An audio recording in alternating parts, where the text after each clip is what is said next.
Hello everyone and welcome to another Tinfoil Tuesday XL. How's everyone doing? I hope you're having a wonderful week so far. I hope I'm making it a little better by showing up to show you some nonsense. Hope you're having a great one. So let's see if I missed anything in the chat. How's everyone doing? Phoenix, Harold Elbelman, Bella Lagozzi, Phoenix Leftist, German Cow JJ, Bocane Dogman, how's it going? I hope you're all absolutely killing it out there. Phoenix Leftist, thanks for 144 bits. Thank you very much for the foil queen. I'll try to live up to the title. If you're on YouTube, do me a favor and like the stream. Helps a lot. We are still working our way towards the second costume month, so if you use the tip link with the tip command, or go to hannahreloaded.com/tip, we'll get our way towards that, and it'll be another month of costumes as decided by the Discord. So yeah, we're going a little longer than usual today. Without further ado, let's just jump into it. There's no particular theme or anything. I just pulled up a ton of videos from my backlog, and we're gonna go through them. We might abandon some midway through if we kind of get the point, but other than that, tinfoil. It's my, box not working? Hold on, it's my... No, there it is. Okay, we're good. Just checking. Is the cornerstone belief of many world religions, including Hinduism, Buddhism, Jainism, Sikhism, Taoism, Shintoism, and Zoroastrianism. The idea that our consciousness survives physical death and is reborn into new bodies was believed by great minds, such as Plato, Socrates, Spinoza, Leibniz, Voltaire, Hume, Schopenhauer, Emerson, Whitman, Napoleon, Franklin, Goethe, and Gandhi. Many researchers, including Dr. Ian Stevenson, have dedicated their lives to proving the phenomenon by meticulously documenting... Yeah, this is Dubé, famous flat earther. This time he's talking about not necessarily the shape of the earth, though it may come up, but he's talking about reincarnation. The title is Reincarnation or Reincarceration. Verifying over 3,000 cases of children remembering and confirming knowledge from past lives. Remembering can mean that they imagined it, or they saw something on TV, and then they attribute it to themselves or having experienced it. That's not evidence that reincarnation is real. In his 6-volume work, spanning over 40 years of investigation, Dr. Stevenson reported on children from around the world able to remember so much about their previous lives that he was able to locate former friends, relatives, villages, houses, and possessions based solely on the children's testimony. Published in distinguished scientific periodicals such as the American Journal of Psychiatry, the Journal of Nervous Medicine and Disease, and the International Journal of Comparative Sociology. Even the American Medical Association Journal stated that Dr. Stevenson has, quote, painstakingly and unemotionally collected a detailed series of cases in which the evidence for reincarnation is difficult to understand on any other grounds. If you are personally still unconvinced that reincarnation is real, I highly recommend reading Dr. Stevenson's work, or my book, Spiritual Science. Or my book. This person who's actually a doctor versus Eric Dubé. Eric Dubé published his own book, you decide. Along with reincarnation, two other... Yeah, no, Eric is not Christian. Eric is not... In fact, he makes fun of Christianity and like, directly does not like it. He thinks that Christianity and certain other world religions are part of the enslavement matrix. Other afterlife beliefs are often featured prominently in the world's religions, namely... Little trivia, Pythagoras wouldn't eat beans because he thought humans were reborn as beans. Maybe he just got real bad farts and thought it was less embarrassing to tell people he thought it was cannibalism. Judgment, at least on a spiritual level. And sin, or karma. Buddha said, everything in the universe is the fruit of a just law, the law of causality, the law of cause and effect, the law of karma. Karma bills itself as essentially the moral and spiritual equivalent to Newton's third law of motion. For every action, there is an equal opposing reaction. What goes around comes around, and do unto others as you would have done unto you. We can have poor understanding of Eastern religion or philosophy on the bingo card. Because for all of this. as either in this life or the next, the scales of justice will remain balanced. Whether it is the Christian judgment of one's sins, the books of the dead weighing one's heart on the scales, or the Hindu-Buddhist notion of In fairness, it's a very heavy feather.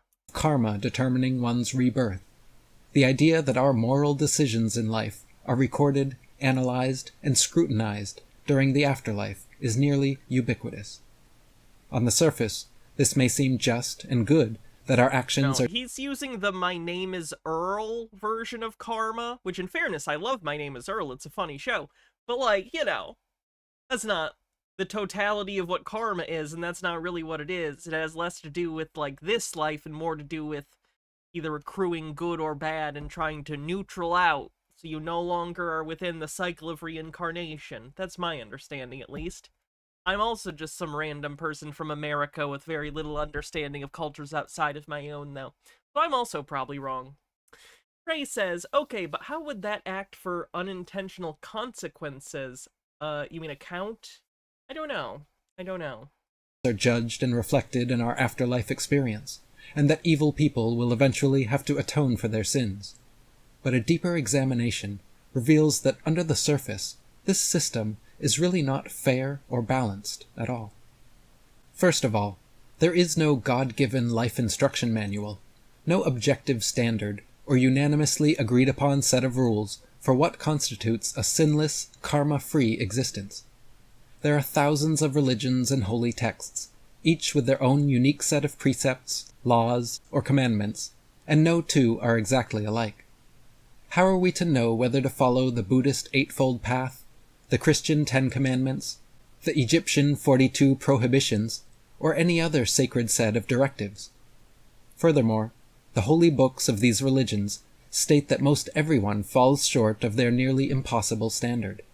For example, in the Christian Bible, Romans 3:23 says, I mean, sure, but I guess, again, I don't, I'm an atheist. I don't really believe in any religious thing, but I feel like he's approaching this from a very Christian-centric worldview by saying, like, well, it would be unobtainable to achieve, like, neutral karma or whatever the goal is, and it's like, you're kind of assuming in that case a very Christian idea that it's supposed to be achievable. I don't know much, again, about, like, Buddhism or other, like, belief systems that are different than the ones that I have encountered in my life, but they're not necessarily going to be goal-oriented in the same way that Christianity is towards, like, a salvation, right?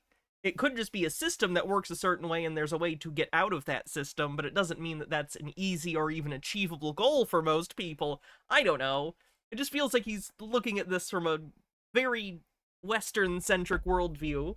For all have Which you would expect since he's, American or Canadian, not sure which. sinned and fall short of the glory of God.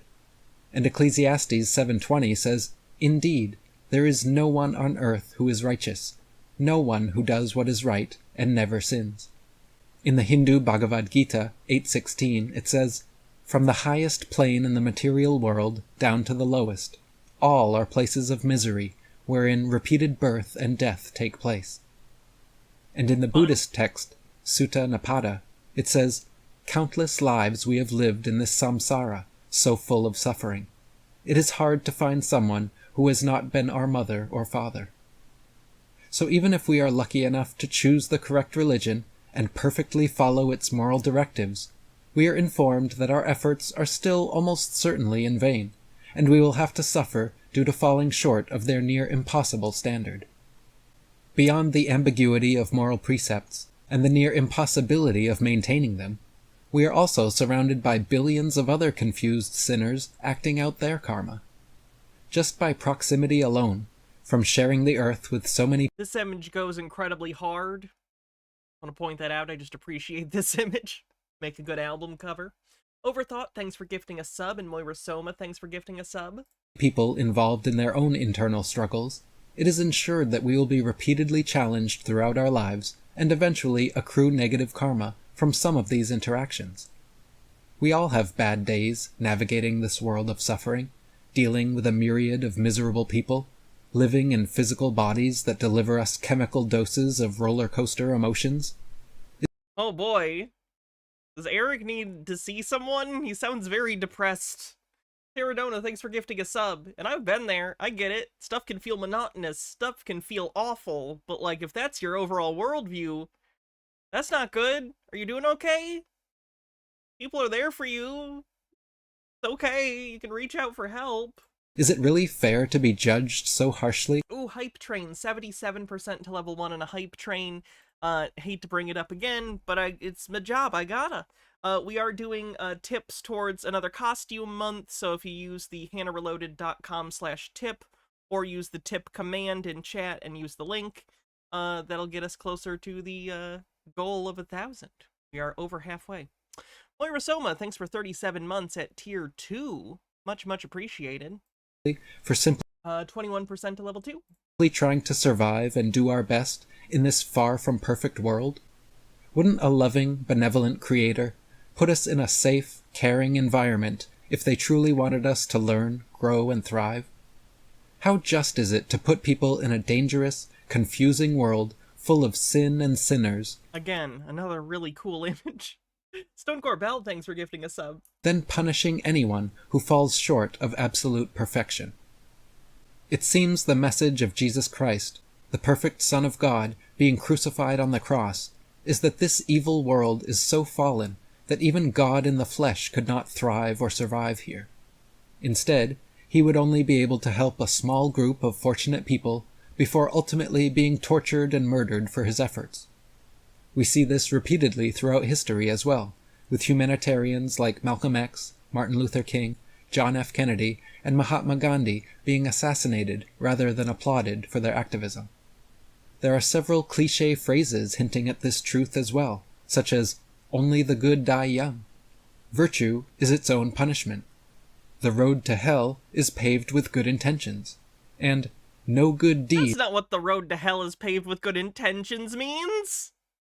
He doesn't even... That's not what that idiom means at all! That's not about martyrdom! It's about doing things because you think the ends justify the means inevitably lead you to a state where what you create is not what you wanted. It's terrible. Your good intentions don't necessarily lead to good results. It's not about martyrdom. Overthought, thanks for gifting a sub, I appreciate it. And Fenigami says, to be fair, I've recently come to the conclusion that a god of any kind is an oppressive force to mortals just by the definition of its existence. A god by definition, a being exists beyond human thought and ability with the power to enact their will upon humans, and there's nothing they can do about it other than to appeal to God, which is even more horrible in a monotheistic system. I'm not saying I don't see the appeal of having a super being backing you up, but still, I guess. I don't think about the philosophical stuff about a deity anymore. I spent years doing that, and I'm over it. I don't know. Is that bad? I just don't care at this point. Goes unpunished. These have become idioms and Did he grow up Christian? Probably.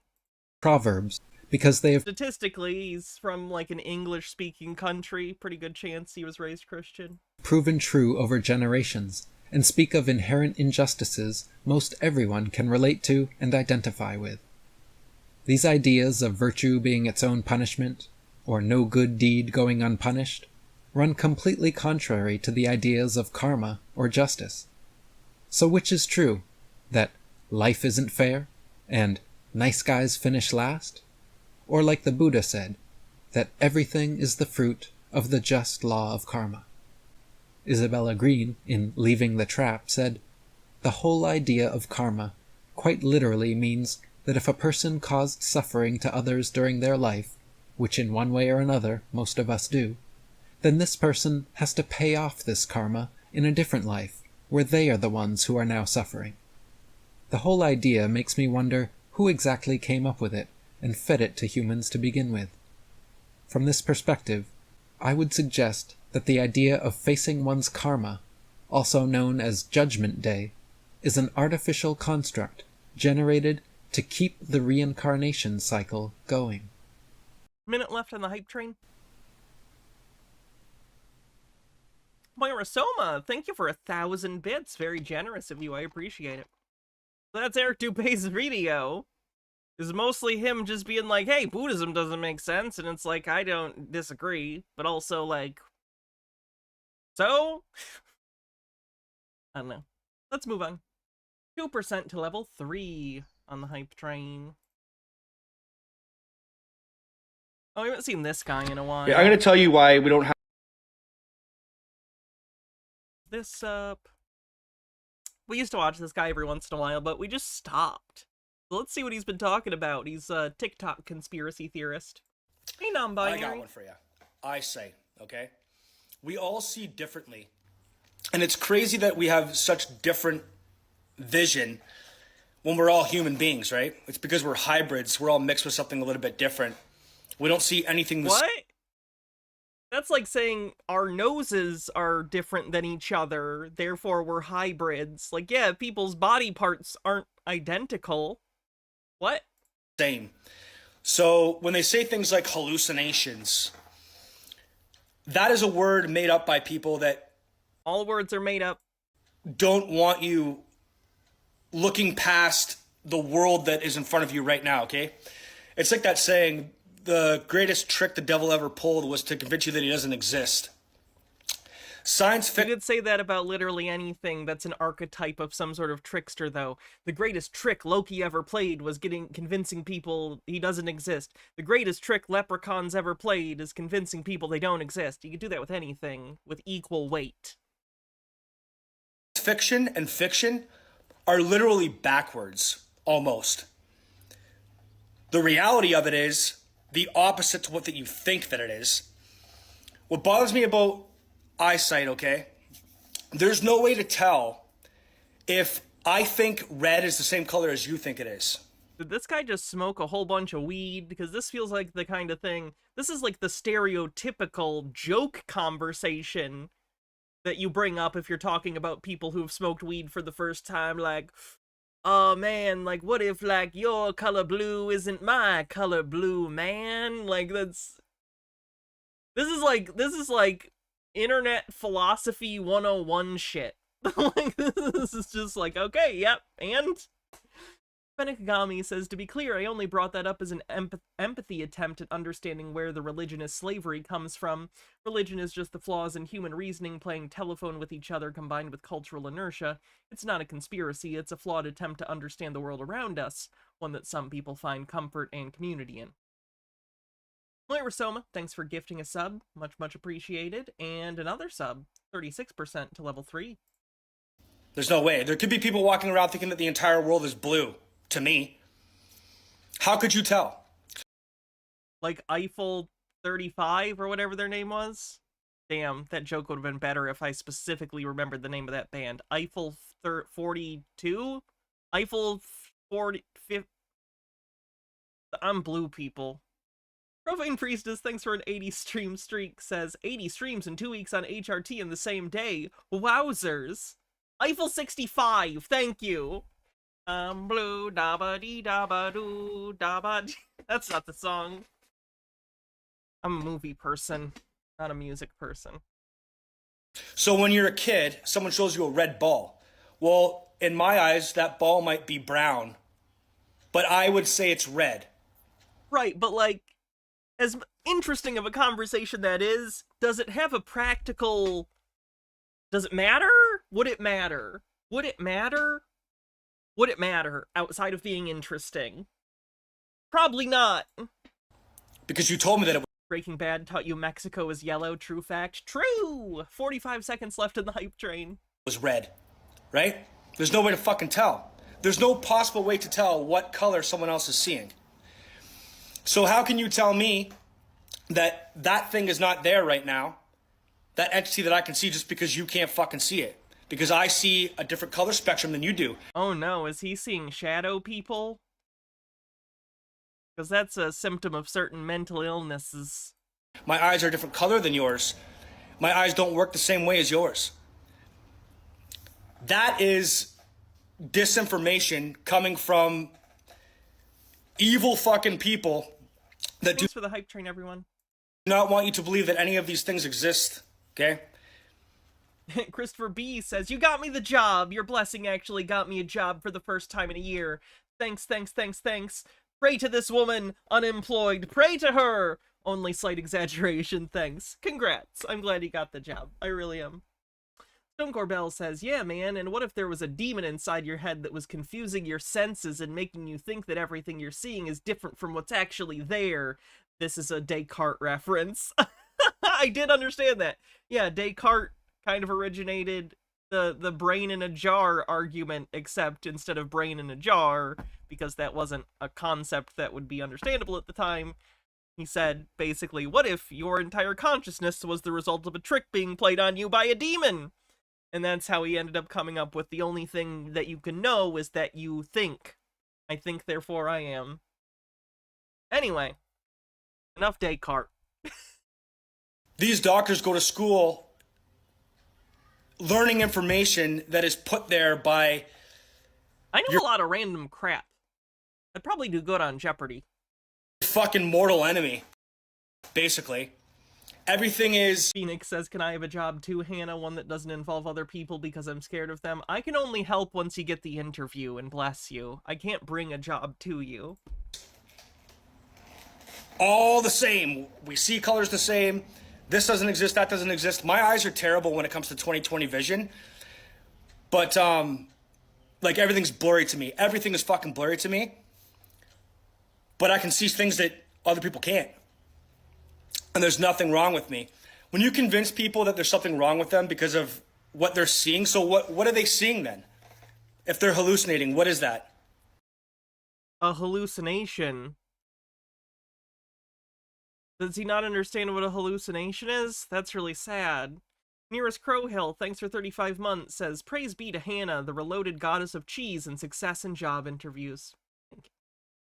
What is causing that to happen? What makes the most sense? Their brain.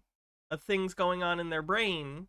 Parts of their brain that are used for to say you're seeing something are malfunctioning and going off when they shouldn't, so they feel and believe they're seeing something, but it's not actually there. There's nothing there actually triggering the impulse in their brain that goes, there's a thing there. That's what a hallucination is. It's the thing that's not there that you're seeing anyway, or more often, auditory hallucinations are more common than visual hallucinations. Think you're hearing something that isn't actually there. Does it make more sense that it's not there? Or does it make the most sense that not everybody can see it? It makes the most sense that we're meat people and our meat malfunctions. Why would you be seeing something that's not there? Our eyes don't work because it's a hallucination. Same. Even other animals. Why do dogs bark at nothing? Why do cats bark at nothing? Bark. Why do cats meow at nothing? Because they can see something that you can't. Because it's fucking there. Just because you can't see it. I got one for you. Oh boy, that's only part 1. I have to make a part 2 to this. Because I want to rip your fucking brain out about it. Cool. Oh shit, I forgot my water downstairs. I'm gonna have to go get it in a little bit. Listen to me, okay? How important is it that you see 20/20? Think about the fucking technology involved in a contact lens. How important is it that you... The technology is that it's glass or some other substance that can, like, make light bend, and it's a specific thickness in different parts of it. See the world the way that you're supposed to fucking see it. Go to an eye doctor, okay? Is this better? Is this better? Is this better? Is this better? Is this better? Is this better? And you pick which one. And they turn that into a contact lens. Now, that doesn't sound that impressive, does it? What kind of fucking technology is that? We can't optometry make stew. We're banging rocks together, but you can make a fucking contact lens. If you get a piece of dust in your eye... Wait, why can't you make stew? You can make stew. You can make a delicious hearty stew. I don't understand what this has to do with contacts. Why do you think we're incapable of stew technology? Your body rejects it, right? You get a hair in your eye, your body rejects it. It's like someone's trying to fucking kill you. That's how bad it is. But you can put this contact in your eye. Well, what's it made out of? Gothgeek Gaming, thanks for 18 months, says I never got to do this before, so do I get 2 babies? Also, you look great, Hannah. Thank you. Yeah, we can do twins. We'll do, Lil and Phil, big stinky babies. It's a lineage now. Who made that? Why is it so fucking important? Think about that. Why is it important to see? Because a lot of our lives involve seeing things, either from a distance or up close. Reading signs, if you're driving places or walking places, it helps be able to see where you're going. How much effort has gone into that? Was that word stew or word salad? Funny. Fucking can you make a contact lens? Are you fucking kidding me? Can I? Not personally, but like lens crafters can. Garotz, thanks for 23 months, says, sir, what? Also, I would also benefit from a job blessing. I bless you for your upcoming job, everything. You will become employed and make lots of money that you will then tip me with so we can do a second costume month. So we see I'm pretty sure he's a flat earther, but I'm not positive. It's been a while. the world in that way. That's very important to someone, obviously. You can make everyone's vision 2020 just by shaving, like, what measurement would that be? What do you mean? It's lenses. Does he not understand that contact lenses are lenses? Or that in glasses you have lenses? It's optics. What do you mean? Just a tiny little bit off so everyone sees the exact same world as everyone else? Does he not know that, like, there are lenses in your eyes and that's how it focuses light on your optic fucking nerve? Like, yes, there are already lenses in your eyes. We're just putting another lens to adjust because yours doesn't focus in the correct spot. Garot says, I feel blessed. Ooh woo. I'm glad. I'm glad you feel blessed. Isn't that fucked up? Who the fuck made that? If you don't want to wear glasses or contacts, don't. No one's making you. It's just a thing that helps people. How do they know what material to use to put in your eye that your body won't reject it? They've tested. Are they the same people that made us in the first place? Like, glass is quite non-reactive. Like, there are substances that are more or less reactive than others. Is that how they know? Like, there's a long history of trial and error. Glasses weren't invented last week, nor were contact lenses.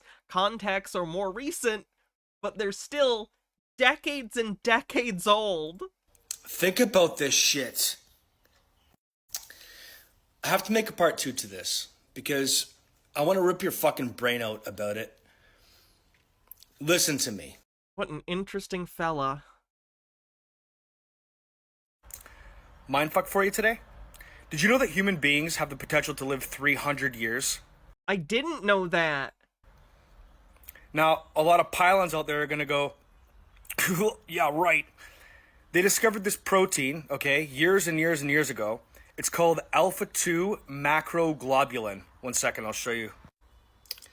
That's how you spell it, okay, if you want to go. Cool. Oh no, is this a child's chalkboard? Does he have a kid? Gothgeek Gaming says, I had to wear glasses since the late 1980s. What is this guy even on? Not glasses, apparently. Google this for yourself. So what it is... Oh, that's cool, James. I'll have to check it out. That sounds interesting. James says, hey Hannah, speaking of conspiracy and pseudoscientific nonsense, I've been working on a video series peer-reviewing Terrence Howard's incredible book, since I'm a bored math teacher and it's summertime. That sounds great. That sounds really interesting. Protein that blocks all inflammation. So if you block... Oh no, is he like Peter and he thinks aging is all caused by inflammation? Antronicus Khan says, I knew we were in for a ride when this stated the thing that makes me angry about eyes.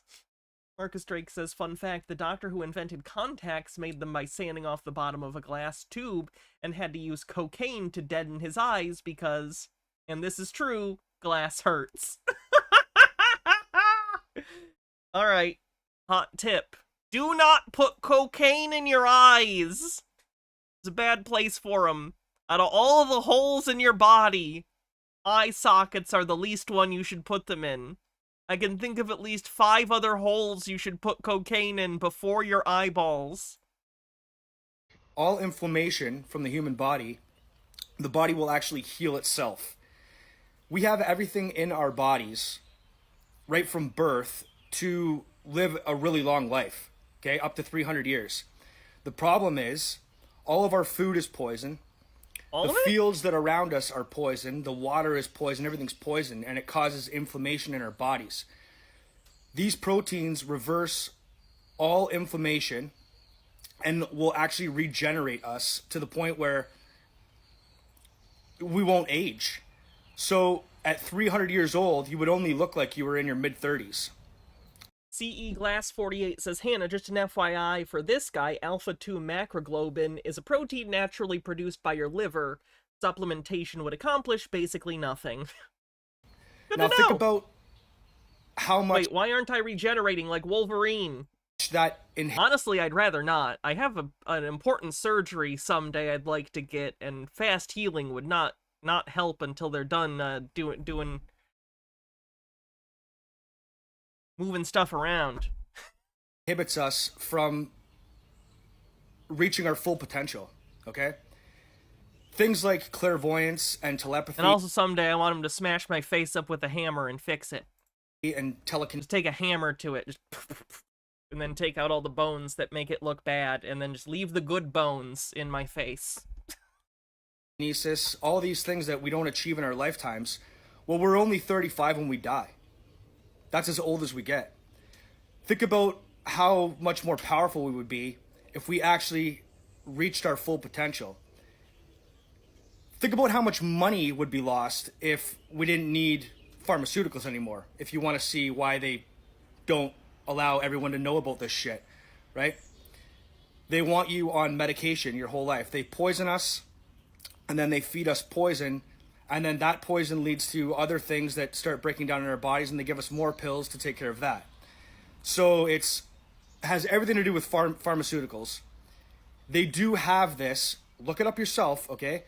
This is the kind of shit that's hidden from us. This is the kind of stuff that holds us back from reaching what the human race should be, okay? Have a good day. What should the human race be? Mindfuck for you today? Consider my mind fucked. We're all very fortunate to have TikTok, okay? It allows us to express our opinions, and it also allows us to find each other, most importantly.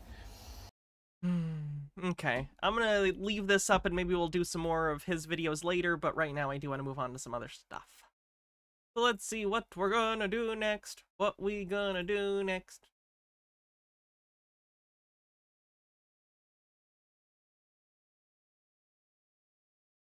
How about this? The dark plan of the occult elite. But again, a lot of people don't know the the deep black ops background to Henry Kissinger. And the reason I'm bringing that up is that there's this public sort of normie perspective that people have. Oh, he was a great engineer of getting us into détente and solving the Cold War. And he helped open up China and all this normie nonsense that has nothing to do with what was really going on. Because Kissinger was actually a mega high-level black ops operator. He was running, according to Paul Williams and the Daniel Ganser PhD thesis on Gladio, it was really Kissinger that was running Gladio. Yeah, right? I don't know who he's talking about, who thinks Kissinger's a good person. And so you might think, well, but we had to do that to fight the Soviets and the communists. But I'm going to let you in a little... Although this guy is probably right-wing, so he might have more people that he talks to that are cool with Kissinger.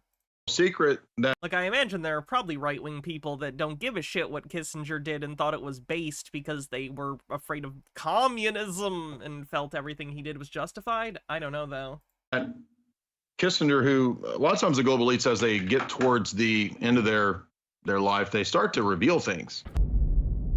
We just had the Thank you for 29 months. passing of Henry Kissinger. Again, passing. I keep now farts are in my head. That's all I can think about. Passing. The death of Henry Kissinger this last week, and he's one of the key global architects. I know that this is was on your radar. I listened to that show when you covered it this week, Alex. I thought it was really good.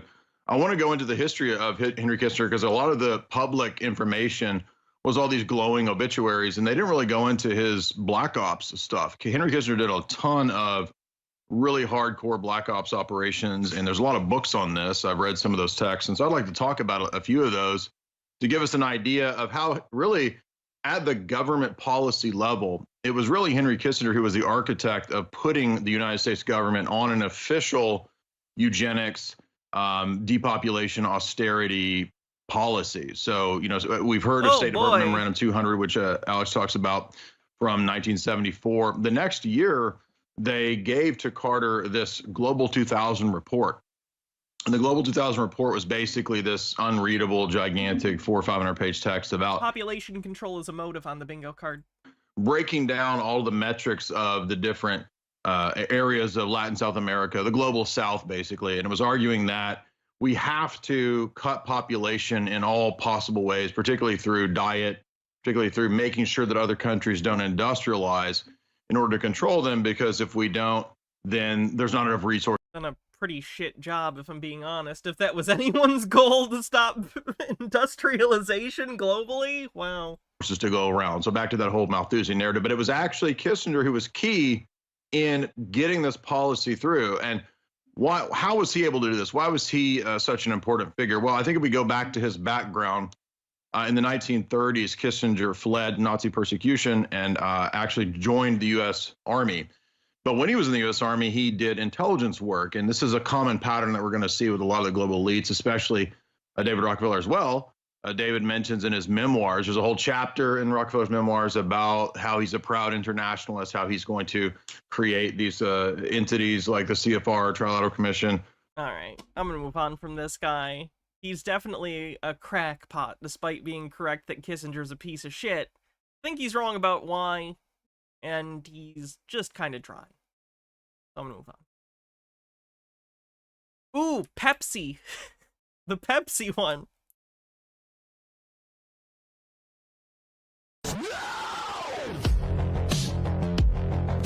I am going.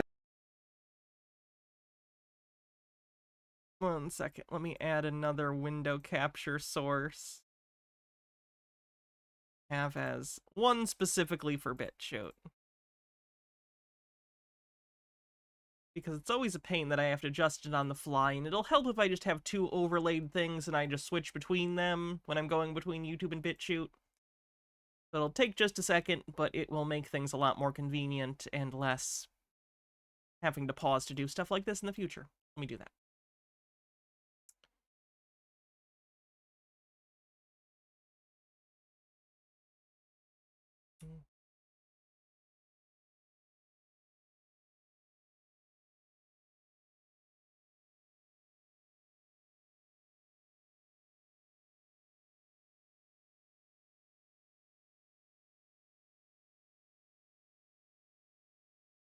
Pay no attention to the layers work behind the curtain.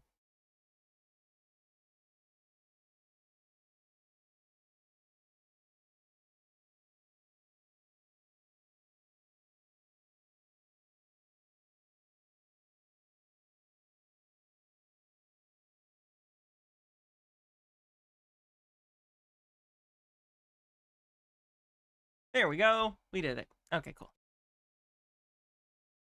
Going to show you. I am going to show you it from start to finish.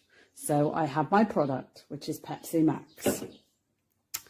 I have my base slide, which is fresh. I'll buff it up so you believe me. That's, that's completely buffed and new. I've got my cover slide here. Clean cover slide. I'll buff that up. Make sure there's nothing on it. I have a clean pipette. There's nothing in it. It's brand new. It's just come out of my package. That's a brand new pipette. So now I'm going to open the product. So here we are, Pepsi Max. I wonder why Pepsi Max and not just Pepsi. Let's open this product. Okay. I'm now going to get my product into my pipette. I am now going to put the product, 1 drop of this product, on my slide. So it's on my slide now. Let's get this out of the way so it's not spilt. So you can see my product. I am now going to put my base slide, my cover slide over this. So that is the product. Excuse my plaster on my finger. It's just that I hurt my hand.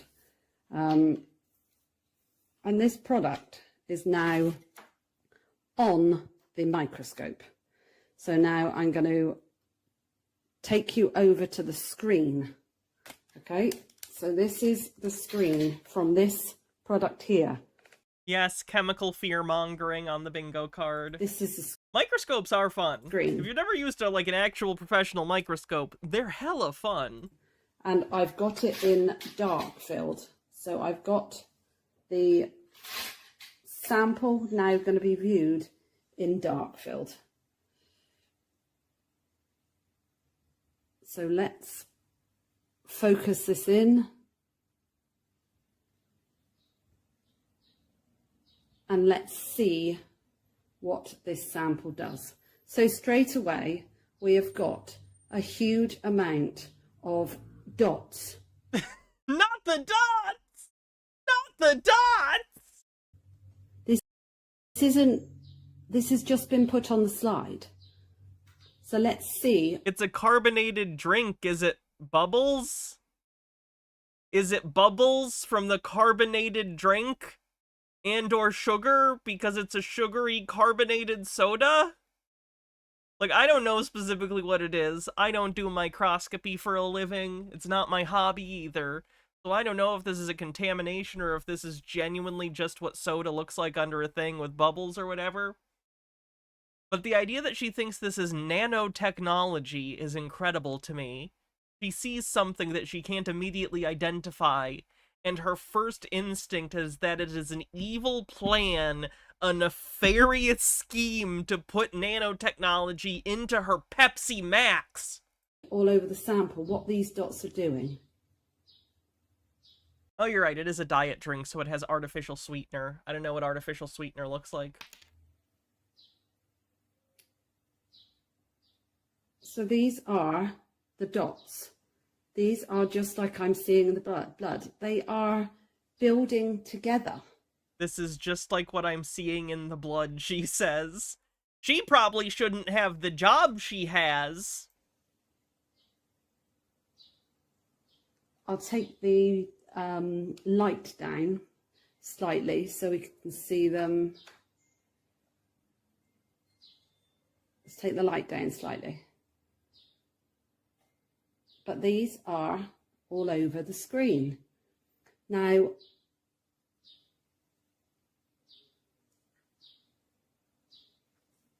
obviously I've not put them there. They're not crystals. These are dots. These are like quantum dots. This is what I like. This is what I see in the blood. And then I left this for 10 minutes earlier, and these started to build. These started to build into structures. What do you mean they started to So I'm build? going to go over the slide with you. I haven't put this there. Obviously, you have just seen that there are all sorts in this. I don't know what this is. Oh, look at this. I mean, this is, I'm sorry, but this is a fall. This is what I see in the blood. This is a hydrogel ribbon. What? I haven't put this there.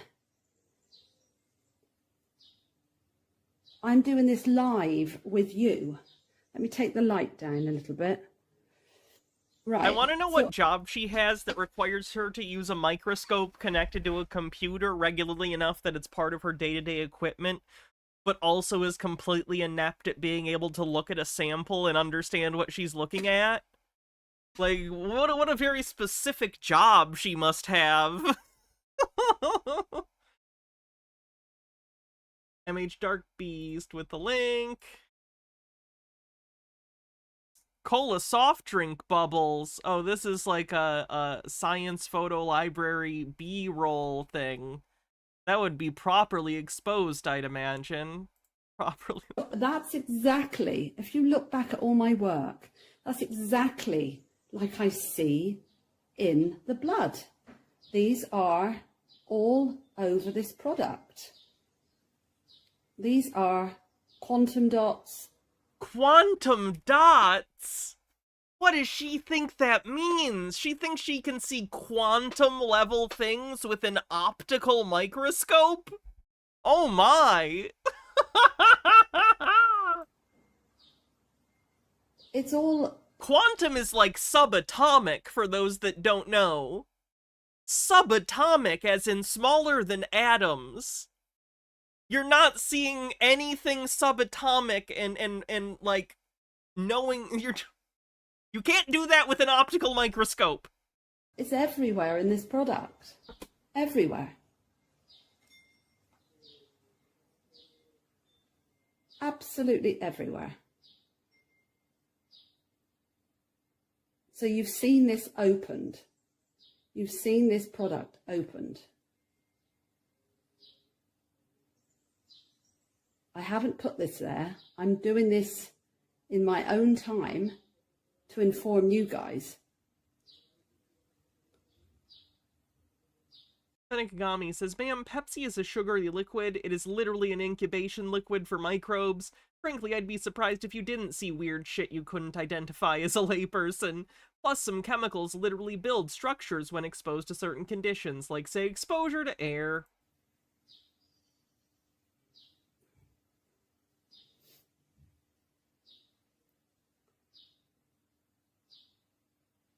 I don't know what else I can do or don't know what else I can say. I mean, this is just, it's just everywhere. Look at it. It's absolutely everywhere.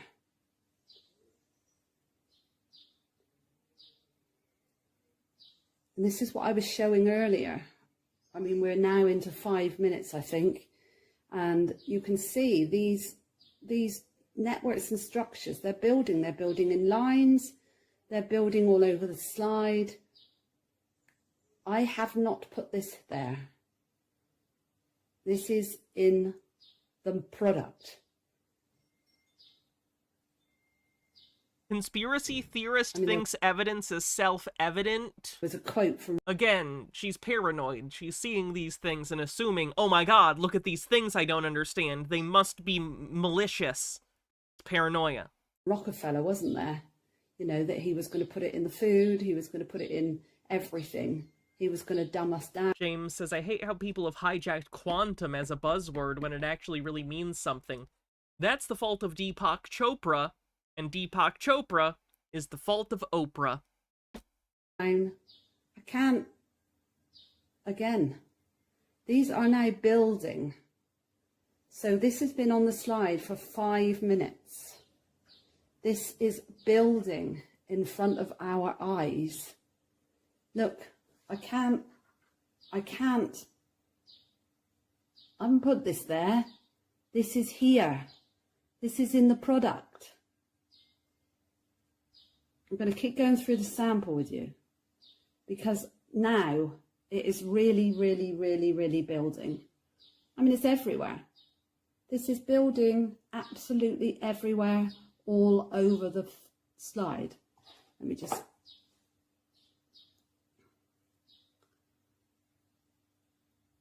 If you think this is normal, then you're, well, either I'm sadly mistaken or you are. It's one of those. All right, let's move on.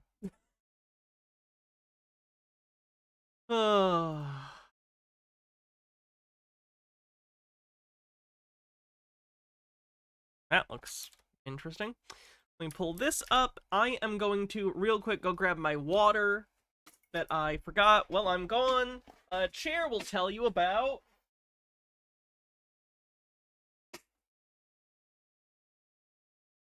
The Prisoner. I'll be right back. Don't let the creepy big balloon get you.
I am not a number, I am a human being. 6 of one, half a dozen of the other. Halted Undying says, Hannah, have you heard of the woman without a face? No, let me look.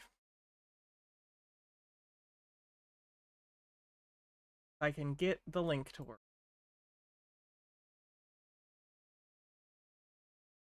That's incorrect. That link didn't resolve correctly. Let me try again.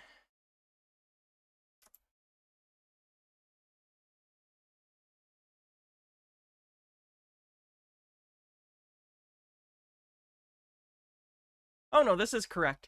The Phantom of Hybron, often referred to as the woman without a face, was a hypothesized unknown female serial killer whose existence was inferred from DNA. Oh no, I did hear about this, and then it turned out it was a forensics person who was contaminating the samples.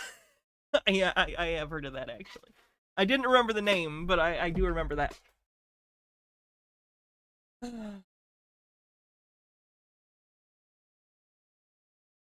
Quantum dots.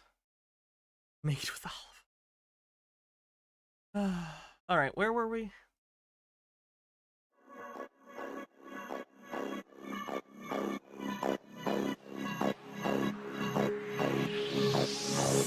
Oh, before this video, we're still working our way towards second costume month, so if you want to help me pay bills and stuff and also get some fun costumes, tip towards costume month with a tip link. Moving on.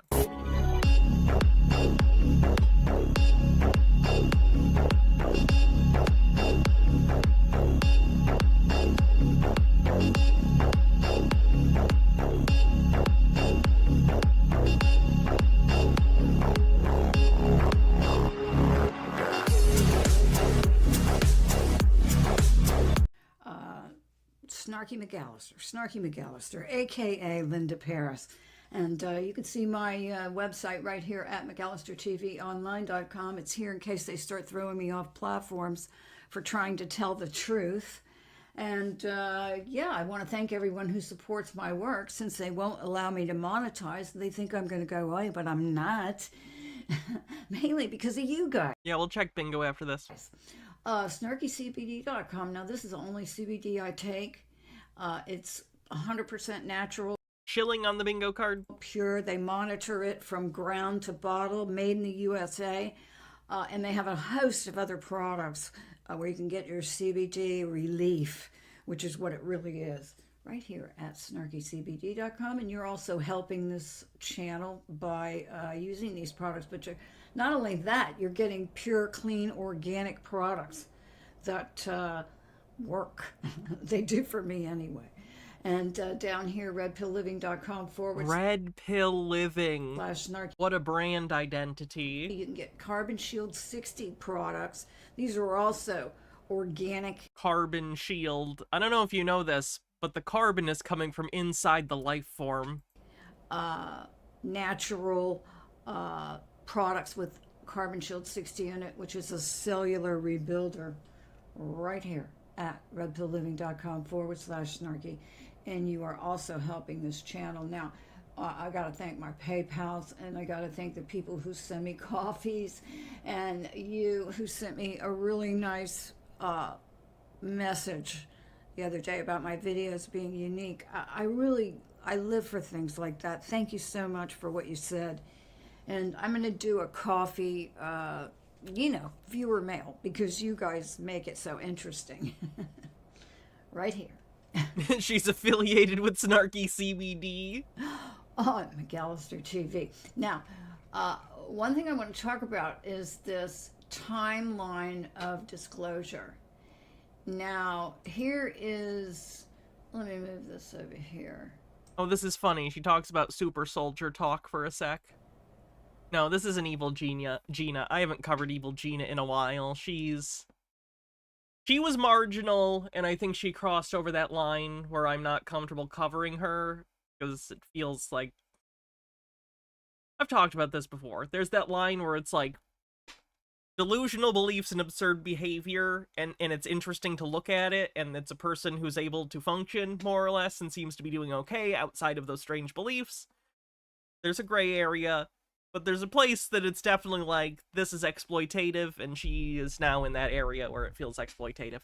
So unless something radically changes, I'm probably not covering Evil Gina again, because she's not doing great. She's not doing great. This is to buy tickets, and the link is in the description. And I guess you hit select tickets. Now this is, there's a couple of links to buy tickets. This is where James tells all about it, and you get a rundown of the event. I'm going to be taking my video cameras and devices to document this. Here's some of the people that are going to be here besides yours truly. Now, down here, Lauren B., dolphin communicator. You guys, I can't tell you how. Lauren, I'm really looking forward to meeting you, because I was going to do that anyway. I had already decided I was going to find some dolphins and start loving them psychically, you know. As you do. And dolphins are so sweet, and they let you touch them and pet them. And of course, I've heard that they were a gift from the Palladians, so... Oh shit. Dolphins are a gift from aliens. That's good to know. Kind of an opposite Star Trek IV: The Voyage Home. Anyway... Instead of needing to talk to porpoises, they brought them. Lauren B. is going to be there. She's a dolphin communicator. Dolphin communicator. Getting awfully Johnny Mnemonic up in here. Johnny Mnemonic have psychic dolphins? I've not seen the movie, but I think I've heard that. I think I read the back of the box once. And we've got super soldiers, Dylan Monroe, Deep State Maps, Raw So long, Cloud and thanks for all the fish. Da-da. There's a lot wrong with the movie adaptation of Hitchhiker's Guide, but man, that so long and thanks for all the fish song just nails it. Navy super soldier. I think a lot of people from the Navy were utilized in this regard. Thomas Alvin, Dark Fleet, Lauren B., dolphin communicator. Come on, you guys. Oksana Buchanan, SSP veteran, and Sue Mount. And I think you sent me an email, Sue, maybe, possibly. Monarch and SSP veteran. Maybe it wasn't you, maybe it was somebody else. I have all these, like, moments. They're like, I don't know, they're just brain moments, especially when it comes to people. And I'll call people, I know their name, and I'll call them a different name. I'm a little lightheaded, I think, from the ascension. In any event, here's the big lineup, and I can't wait. And I think there's even going to be more people than this. And I think you sent me an email, Sue. If I'm wrong, I apologize. But over here to the right of it on my browser, it has select tickets. So I guess that's how you do that. Now, there's a donation. Here's another donation link, which I put in the description. You're welcome, Harold Edelman. And all of that. If I did this for hours and hours, I couldn't show all the crap that's in our faces right now and all the weirdness, just plain old evil. What I can't believe is that people don't notice it.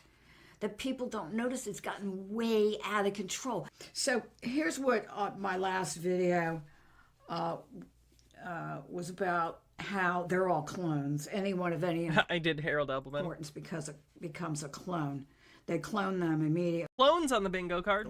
So they can control them. You don't... Why is everything different evil to them?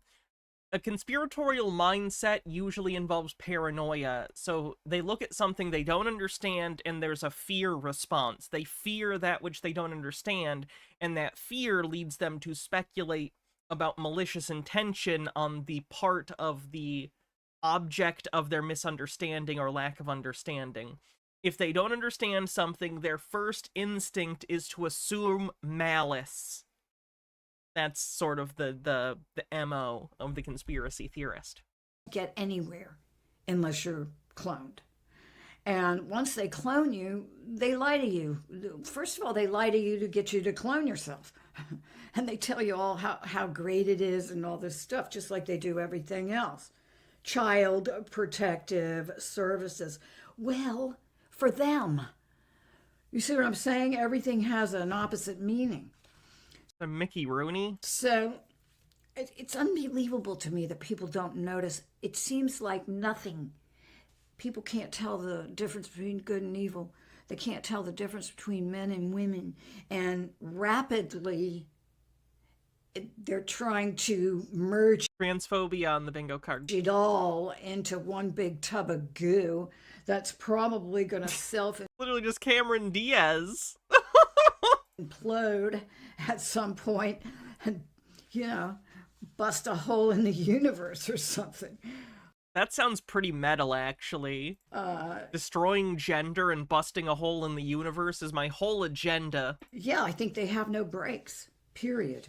And that's part of this. So, how they intend to bring all their buddies in and have them occupy vessels is, before you can ever be successful at anything, you have to... Did they clone Pharaoh? This just feels racist.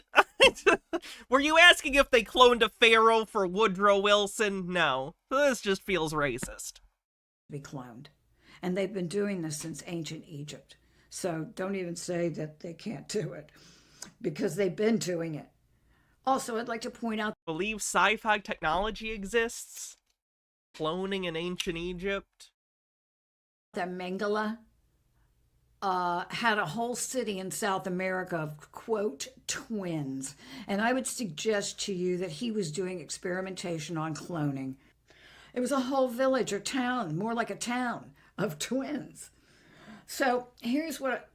So the twin thing is true in the sense that it was something that was looked at, yeah. Came across on the... And Mengele was very interested in the phenomena of identical twins, yes. Video. I wrote down notes. Yeah, and they're not twins. The girls from The Shining, are they twins? They don't look like twins. They look like sisters, but one of them's like shorter than the other. I'm already not great with faces, but one definitely looks younger than the other. Not sure though. On this. Our DNA has been manipulated, altered, and split in two. And that, I don't know when that happened. Greyline says if their evil plan is to have more really buff women, I'd sell my soul. But it has already happened. And it was setting... Oh, this is just racist. This is just racism again. This is just racism. Setting the table to change our entire species and our genetics. They want... They literally just can't tell people from Korea apart, so they think they're twins. Program. Now, this alone should freak people out. And you see how hard they're trying to do this anyway. They're trying anything to get us to take things that we don't even know what the hell... How did Bill Gates get to be making vaccines in his Frankenstein basement? And people... Wait, do you think Bill Gates is personally making vaccines? He donated a lot of money and spent money on helping research vaccines. He doesn't make them personally. We're lining... Senekagami says, personally, my agenda is to kill God and then burn the remains and pass around the ashes in lines to see if snorting them would be the best drugs. Boof God. Boof God. Up and they're passing laws where you have to get it. He's not a doctor. He's not a member of any medical profession. He's just a computer geek. So they say. And I hesitate on my pronouns, but you know who I'm talking about. Yeah. What? So they want everything to run on an artificial program. And I wrote down, because I kept having thoughts about all of this. That's what CERN was. That's what you're looking at. You're looking at their new genetics that are running people. You could see we're not going to make the grade when you look at these things that are coming out of CERN. Yeah, this is a dance group. This is a show they did, I think. I don't remember where, but... Perfect people, supposedly. They're all, gender mushed, but they're perfect people. Perfect specimens. I identify as gender mush. And Have I watched the BBC adaptation of Hitchhikers? No, I do have it because I caught it on sale some years ago on Blu-ray and I picked it up. I knew I'd want to watch it. I picked that up with my Dirk Gently DVD that I have as well, actually. But I haven't watched it yet, no. I just feel like I'm going to be disappointed. I just feel like I'm going to be like, well, that wasn't as good as the book. that's what we're looking at. But I'll watch it at some point. They're doing this, I think, in front of this portal because this is what's going to happen. The portal is going to open up and all these demonic energies are going to go into these clones, the very kinds that are being paraded. It doesn't matter whether I'm right or not. There's a ritual going on of some kind involving these clones. And you saw them. They're all marching in unison. They're all doing the same thing in unison. It's hive mind and then some. Oh, probably the latest technology only. They're not dancers. They're not performance artists. I mean, they clearly are. They're doing performance art, whether you like it or not. Again, conspiracy theorists see art or a performance they don't understand, and because they don't understand it or don't appreciate it, and to be clear, no one's under the obligation to be impressed or enjoy any particular artistic expression. That's part of art, is its subjectivity. You can hate something or not understand it. There's plenty of art I don't like and don't understand. Doesn't mean it's not art. Doesn't mean I assume it's evil and trying to trick me or something. But conspiracy theorists have the tendency to believe if they don't directly understand something, it must be malicious. Screaming at the Radio says the BBC adaptation is spot on and very charming, typical British production, and also it was a BBC radio program before it was a book, if I remember correctly. Okay, I'll check it out. Yeah, the Pepsi thing counted as chemical fear-mongering. Also why I drink Coke. Also just because Coke tastes better. Objective. So I even think the Antichrist or Legion was going to roll out of that portal. Eventually. And what they're basically doing is rolling out their new Don't species. shit talk my boy Legion. He's one of my favorite Mass Effect companions. In that CERN thing. I'm a sucker for a artificial, creature story finding their humanity, for lack of a better word. I also wrote that the Challenger and all other planned shootings, etc., used clones. Oh, yikes. Just like George Floyd. You saw what had happened? Oh, yikes, on bikes. And then the thing didn't have any legs. There was no legs. It was like 5 feet of what? It looked like one of those rubber things that you can buy that they practice CPR on. A dummy. Anyway, then suddenly his twin brother comes out. Come on. We're being shown things here. So I think all of that stuff is clones. The Challenger was clones. Oh, they are, okay. And At first it looked like the dancers were naked, but no, they have clothes on. the real people are out there. I was being cautious. So that's all, what do they care? The scariest part of all is it's run by a master computer that doesn't need to be controlled by anyone because it is making decisions. The frightening thought I had is this is exactly what these demonic energies outside Gateway 10 need. They need for this to happen. Run by a master computer, a supercomputer that doesn't need to be controlled by anyone because it is making decisions, the kind of decisions that they want made. No mercy, no feelings. They need that, in my opinion, because the Greys were created using organic material in DNA. The reptilians, I don't know what Reptilians on the bingo card. they're made out of, but lizards, I guess. Lizards and human, I don't know. I have no clue, or they have some kind of organic composites, and I'm sure they have they're outfitted with other chips and things like that. what happens when you merge the organic with the, is eventually these grays now have their own agenda.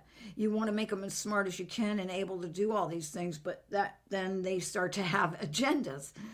And that's what Agenda? I hardly know you. happened. The grays had their own agenda. They wanted to get rid of the reptilians. Is this an older lady? Sounds like it. I don't know exactly how old she is. She doesn't show her face or anything. Which is what I prefer. I prefer conspiracy theorists that just do a voiceover. Makes it less likely to be there to be identified. And that's actually part of my thing when I think about, like, how extreme is this person? Should I show them? I'm more likely to feel comfortable showing them if they don't show their face. And the reptilians have their own agenda. I assume this is an older lady, basically. And eventually will probably want to try to shed themselves of these demonic entities. But I think Christian said the first, I don't know, did he say 3,000? Is this Satan or aliens or AI? It is aliens are demons and Satanism on the bingo card.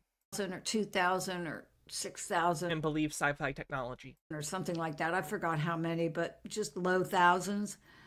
Not AI, because uses AI is when, like, a conspiracy theorist makes, like, an AI video generation or uses images generated by an AI. Demonically possessed. Not just talking about AI.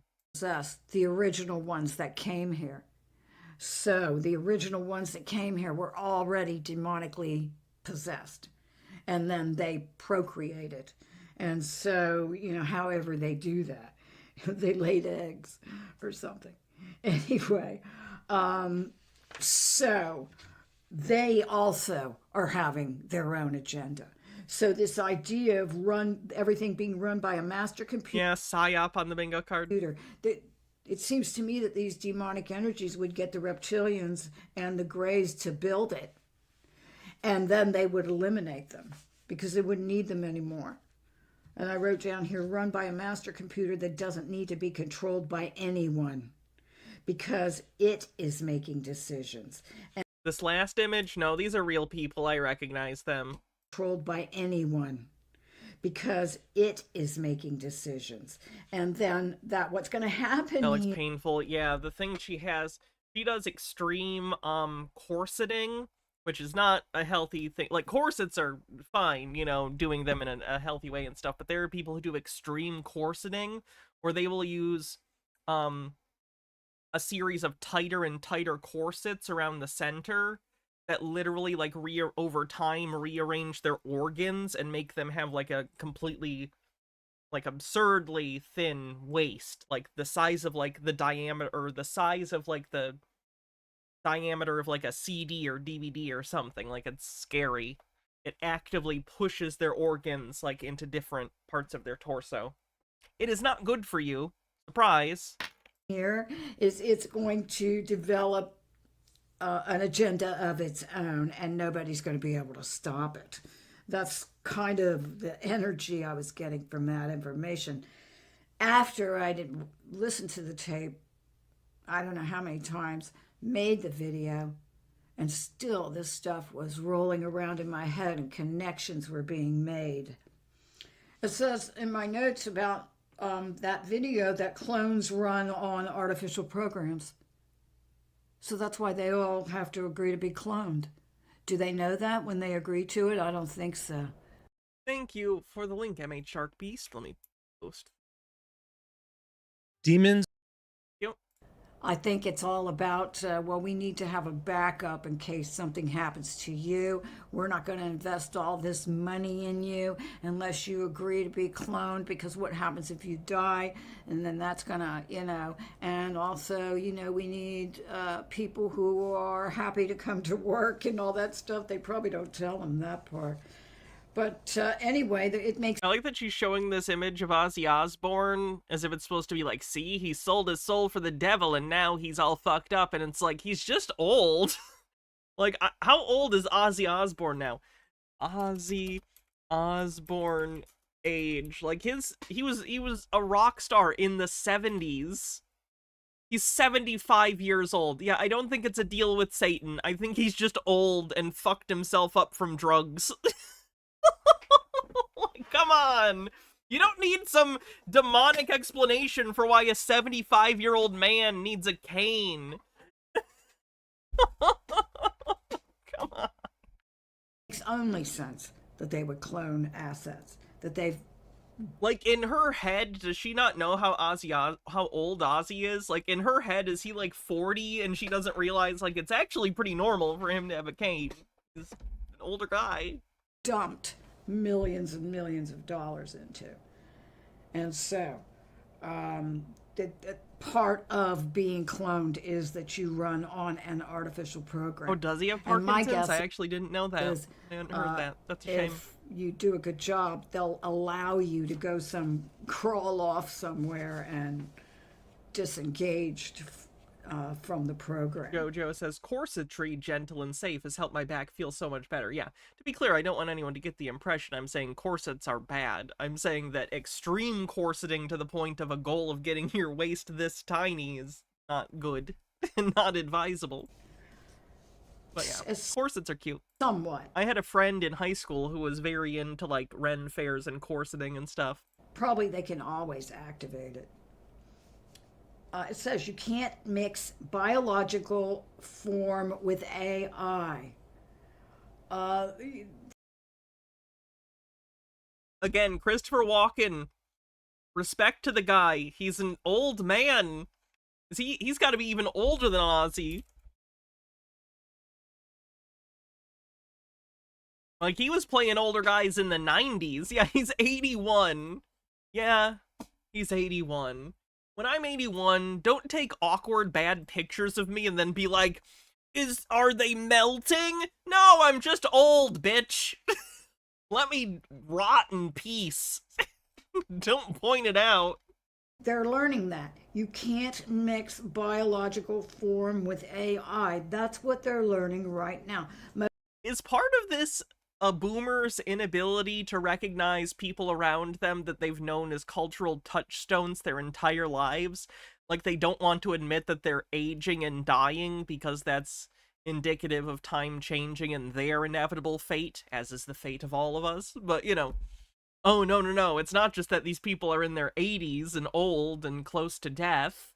No, they're lizard people and their DNA's been fucked with. That way they don't have to admit, like, wow, everyone's just old and dying.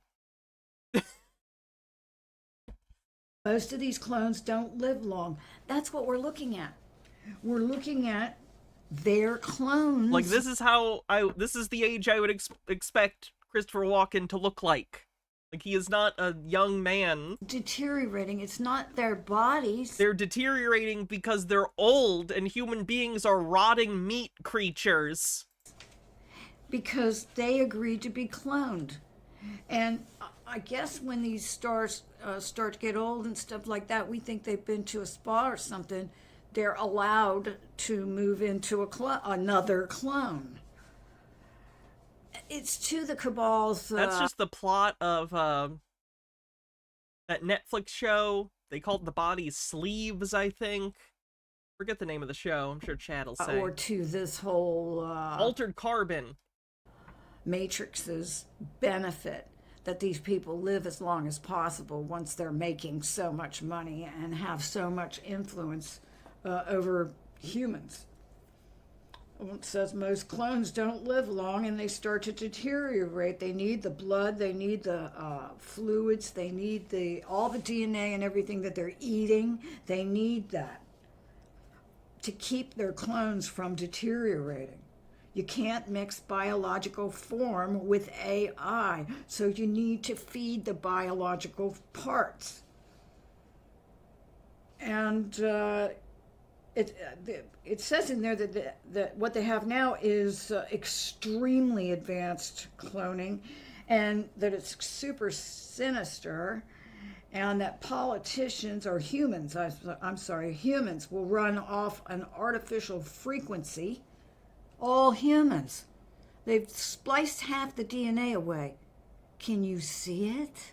What do you mean they've spliced half? You can't get rid of half of someone's DNA. It's all around us. People are not able to put these pieces together. You know, I'm tired of being mad at them. I want to know why. Well, they've spliced half our DNA away. That probably has something to do with it. And all the chips are going to link to the central AI computer. The one that's going to run on its own. That has no feelings, no heart, no pity, no nothing. No brakes, probably. Also, your memories can be taken away and then reprogrammed. And reprogrammed in so that you really think something happened. This extremely advanced cloning. I don't know if you guys remember, but I did a piece on Area 51 where this guy, it was a radio. Go back. I'm tired of being mad at them. I want to know why. I think that was telling. I think it comes down to the same thing and of course I think this because I've been saying it, but in their absence of understanding of something, they put malice. On advanced cloning. This extremely I think that's far back enough. I'm not sure though. Advanced cloning. Sure, this sounds like a heaven to dumb tech bros. Yeah. I don't know if you guys remember, but I did a piece on Area 51 where this guy, it was a radio interview or something like that, like a podcast, but it was old. This guy was working at Area 51 as a maintenance guy, I think is what it was. And he was up on a hill looking down at a warehouse working on something, and he saw the doors open, and of course he was looking at it because they don't often do that, leave the doors open like that. Usually they're shut and locked and nobody can see what's in there. So he stayed up on the hill and watched, and there was a big interaction where a lot of brass came down there and some limos came there, and they had a demonstration of the new AI clones. And so they did it outside because they had to shoot off a gun because these things can't be shot. And he said, wait, why wouldn't a clone be able to be shot? A clone would just be a person made with the genetic material of another person with one other person. Why can't they be shot? The woman came out. There was a male one and a woman one, but they both look androgynous. Anyway, the woman one, supposed woman one, came out, and I forgot what else she did. They had her do some unbelievable stuff. And she walked towards one of the handlers, and he took a gun and blew half her face off, her skull and everything. And she didn't even stop. She kept coming, and it was full of brain matter and guts, just like a real person. Yeah, what does she think a clone is? What does she think clones are? Clones would just be people. What does she think clones are? They're not robots. That's not what clone means. Clones aren't robots. And she didn't even stop. She just kept coming and talking and everything. And I forgot what all else they did. She didn't... Nobody show this woman Infinity Pool, but everyone else watch Infinity Pool. It's a great movie. Stop. It was like RoboCop. Exactly like RoboCop. What part of RoboCop are you talking about? And the male one did the same thing. They come at... Does she mean Terminator? That sounds more like Terminator. I think she means Terminator, not RoboCop. You with flesh hanging out and massive wounds. And I'm looking for that. I don't know where I put that one, but I'll find it. I'll find it sooner or later. Anyway, in this episode... Oh, and the name of the master computer is the Red Queen. You know the name of the computer. That's helpful. Red Queen. So what I found was, and I want to go over it, this creepy mine video. Best Demon with 200 bits says she reads too many Philip K. Dick novels, or not enough. So when she has a mouth, and she must vomit conspiracy bullshit onto the internet. Originally heard this creepy mine. Here's the story. This guy does flashlight demonstrations on YouTube. So he was going down into this cave. He was going to demonstrate this flashlight. And it has like, you know, it bends and stuff, and it's weather resistant. So he went down to this cave in the rain, and it was completely dark because he wanted to show how, you know, functional it was. And apparently it's a place he's gone before. He went in there, and everything, he was in there showing it, and for like about 20 minutes or something in the video. And he walked past this place, and there was some sounds coming out. Maybe she watched Surrogates and she thought those are clones. She'd be one of the only other people on the planet, including me, who has seen Surrogates. I actually like Surrogates as kind of a bad sci-fi movie. I don't know. I think it's fun. Out of it. And he goes, "What was that?" And he pulls back, and nothing happens, and then but he hits a certain spot, and you can hear it again coming out of this. I think Terminators are considered cyborgs because of their fleshy endoskeleton. Like, I think it's because basically the tissue on the outside layer is cloned human flesh. Like, in theory, it's like real flesh. It's just underneath, it's all metal. Side. It's like a... At least, like, the Arnold versions. Of course, the T-1000 is, like, liquid metal shit, so that's a different story. hole, like a part of the cavern. It's not big enough for a person to climb in. However, you could tell it goes back or down or whatever. And you could hear this weird sound coming out of it. It was very, very disturbing.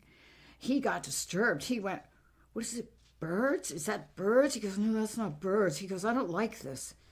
I'm getting out of here." Well, I'm listening to it, and I'm thinking it sounds like it's very, very faint in the original video. So I had to amplify it, keep re-amplifying it to get, but I said it sounds like words. Well, here's what I found. I'm going to play this for you. It says, "Master, master, master, we can't stop." And then there's a bang, "We can't stop." Bang, "We can't stop." And then they start to chant something else. It's like chanting, "Master, master, master." And it's an electronic kind of sounding voice. So this is really creepy, you guys. The other thing I have is... Yeah, I don't know, Lennon Cat. I guess they'd probably say that it can construct from the liquid metal some approximation of organic. I don't know. Doesn't really make sense to me. Anyway, I think I'm done with this lady. She's going on the way she is. We get it. Go to the bingo card and take a look. We have...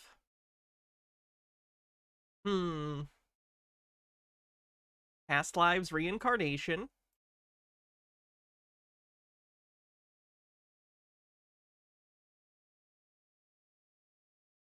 We have weather control. Aliens or demons? Reptilians. Conspiracy theorists tells on themselves. Poor understanding of Eastern religion or philosophy. Thinly veiled anti-Semitism. Satanic.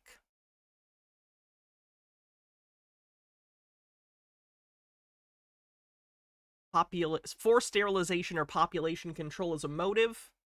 Chemical fear-mongering.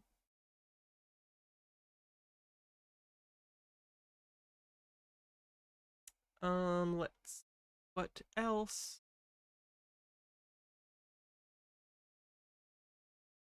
Word salad. Yummy, yummy. Dun dun dun dun dun dun dun dun dun dun dun. Incorrectly believes evidence is self-evident, believes sci-fi technology exists. Clones. Giants.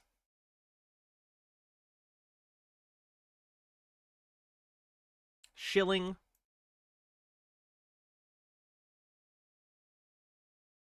Furrier symbology.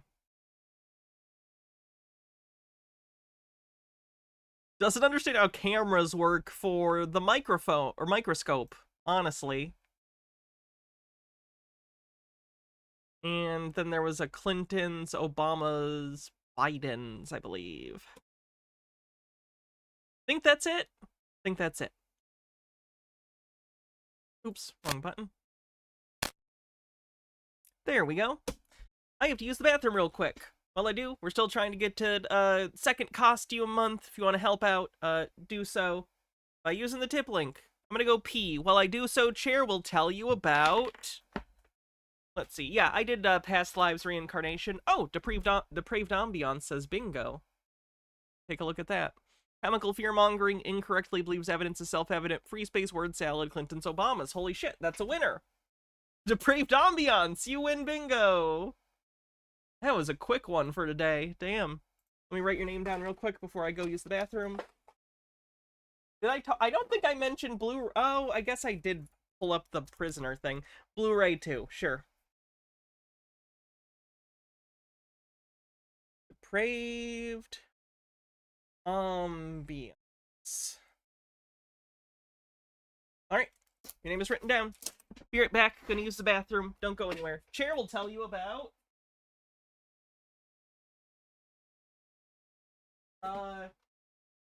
Dangerous Game. Be right back.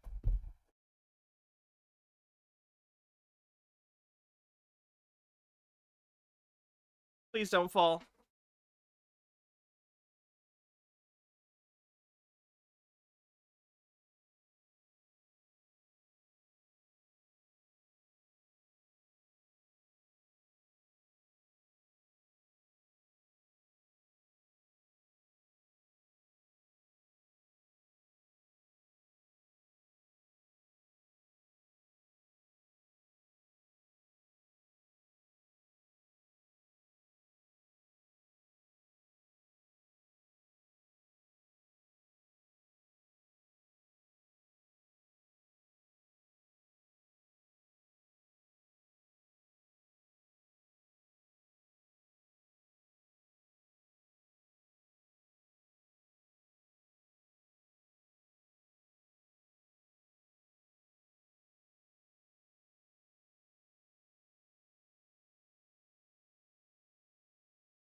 Yeah, we had racist disbelief of it. Oh wait, did we? For the Egypt thing. When did we do an Egypt thing?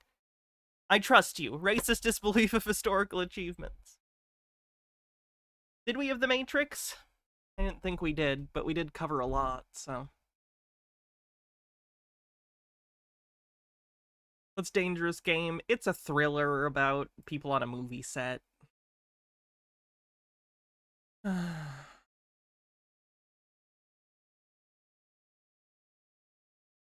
Check this out. This is just going to be homophobic, isn't it? Are manifesting in people all around the world, and it's being caught on camera more and more. Yep. We'll look at a few Literally just homophobia. Great, great, great. Love that. I don't love that. The opposite of cases of this happening in people, also what kind of open doors they may have that are giving these demons access to their lives. But most importantly, we'll look at how to get demons and all the host of hell to leave you alone. Demons manifest in people in many different I've never had this problem. Weird. ways. Sometimes they entirely take over a person's body, and you can tell by the interaction and the things they're saying that it's not the average human-to-human interaction. Oh, the Egypt thing? Okay, the Obama thing, that wouldn't be racist disbelief of historical achievement. How would the Obama thing be that? That doesn't even make sense. No racist disbelief of historical achievement on the bingo card. Or conversation. They sometimes will speak in languages that the person doesn't know. They'll have knowledge about things that the person speaking definitely doesn't have any prior knowledge of, and they'll make bold claims about how powerful they are and try to instill fear into other people. Just to let you know that God so loved the world that he gave his one and only son.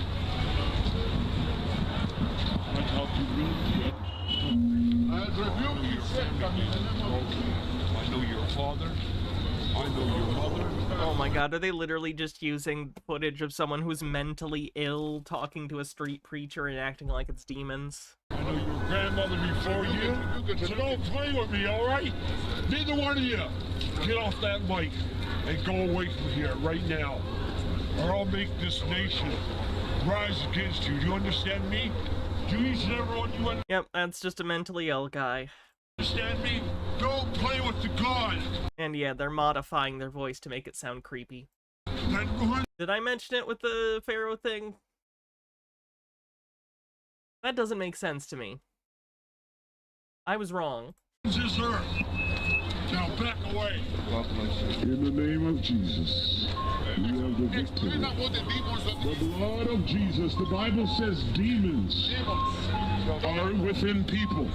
In demonic possession and serious demonic oppression, and we'll look at the differences between those both in just a moment, but you can see that the people who are being oppressed or possessed will sometimes take on the identity of the entity that is influencing them.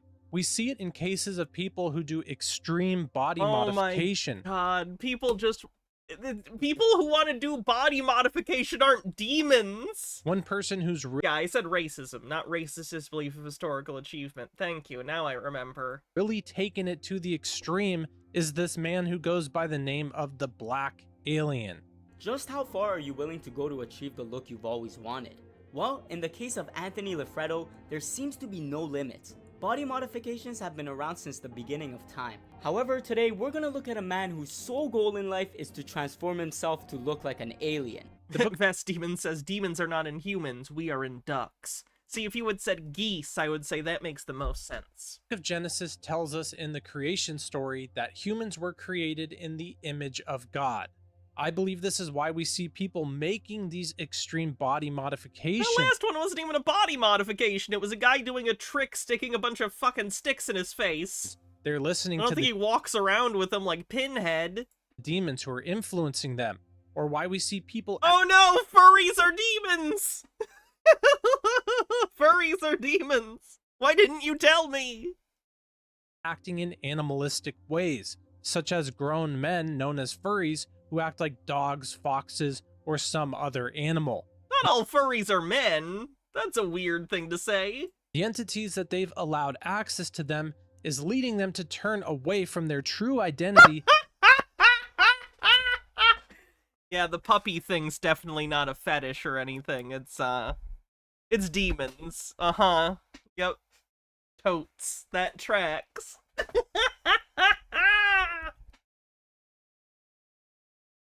As someone created in the image of God, and to believe a lie that they are more like a beast of the earth or some other creature or anything but the human being that God created them to Oh, be. that was pretty impressive, actually, as a jump. Good for her. Sometimes people will even manifest these demons and act like an animal.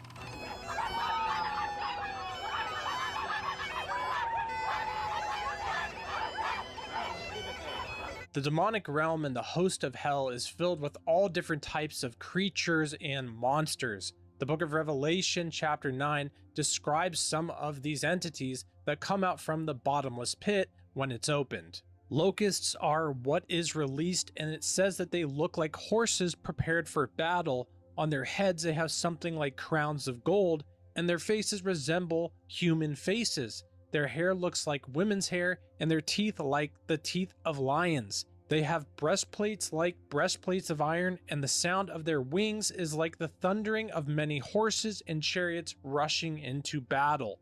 They have tails with stingers like scorpions, and in their tails they had the power to torment people for 5 months. These creatures have a king over them, and it's the Uses AI on the Bing. This is like AI imagery, angel right? of the abyss, whose name is along these Apollyon, and in their tails they have Is the it? power to Maybe it's not. torment I'm having a people hard time telling. for 5 months. These creatures have a king over them, and it's the angel of the abyss, whose name in Hebrew is Abaddon, and in Greek is Apollyon, that is destroyer. This is just one example showing that hell or the evil realm.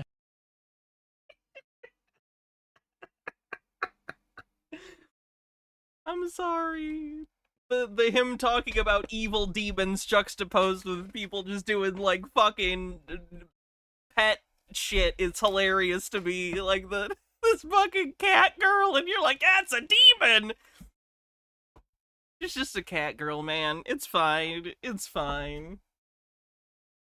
Has creatures and monsters, in my opinion, proving that when people start to act out as a certain type of animal or beast or something along these lines, that they're acting like the entities that are actually influencing them. We're also seeing large groups of society listening to the wrong spirits telling them their identity, and it's telling them all to act in the same way, where they all speak with the same soft-spoken voice. It really makes no sense why all of them would simultaneously do this unless they're being influenced by a certain specific source that makes them all act the same way. I want to talk to the kids. Parents, watch the video.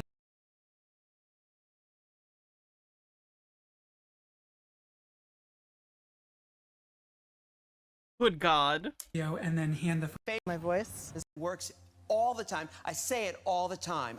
as one friend put it, my voice is all treble, no bass, I guess, unless I'm upset. Never forget that Jesus Christ has all the power over the spiritual realm, and I'll give you one of the clearest and easiest ways to understand how to get these evil forces to get out of your life, and we'll look at that in just a moment. But first, I want to point out a few different types of open doors that can invite these evil forces to influence your life. Involvement in the occult or taking part in a false religion are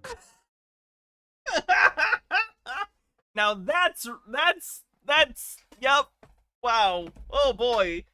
Any religion that isn't mine sure is heretical. Oh boy. clear, very obvious ways that evil forces will come into your life. Also, engaging in wrong sexual encounters. Sex is an act that's supposed to be between husband and wife No sexual encounter, including me, is a wrong sexual encounter. alone, and engaging in multiple sexual encounters can easily connect you to people who have open doors to the demonic realm themselves. Oh, so demons are communicable via the genitals. Cool. Taking part in ungodly media or things that God would not approve of. Now, I'm sure not everyone is perfect in this. We all probably watch things or listen to things that isn't probably the best, but it's very Like hardcore pornography? important to get these things out of your life that are things that mock God, look down on God, use God's name in vain, or encourage you to lead a life of sin, which leads Hats off, Harold Elbelman. Let me guess. to the most obvious one, sin in itself. Anybody who's engaging in sins that What do you want me to wear? Hell, yep. Okay.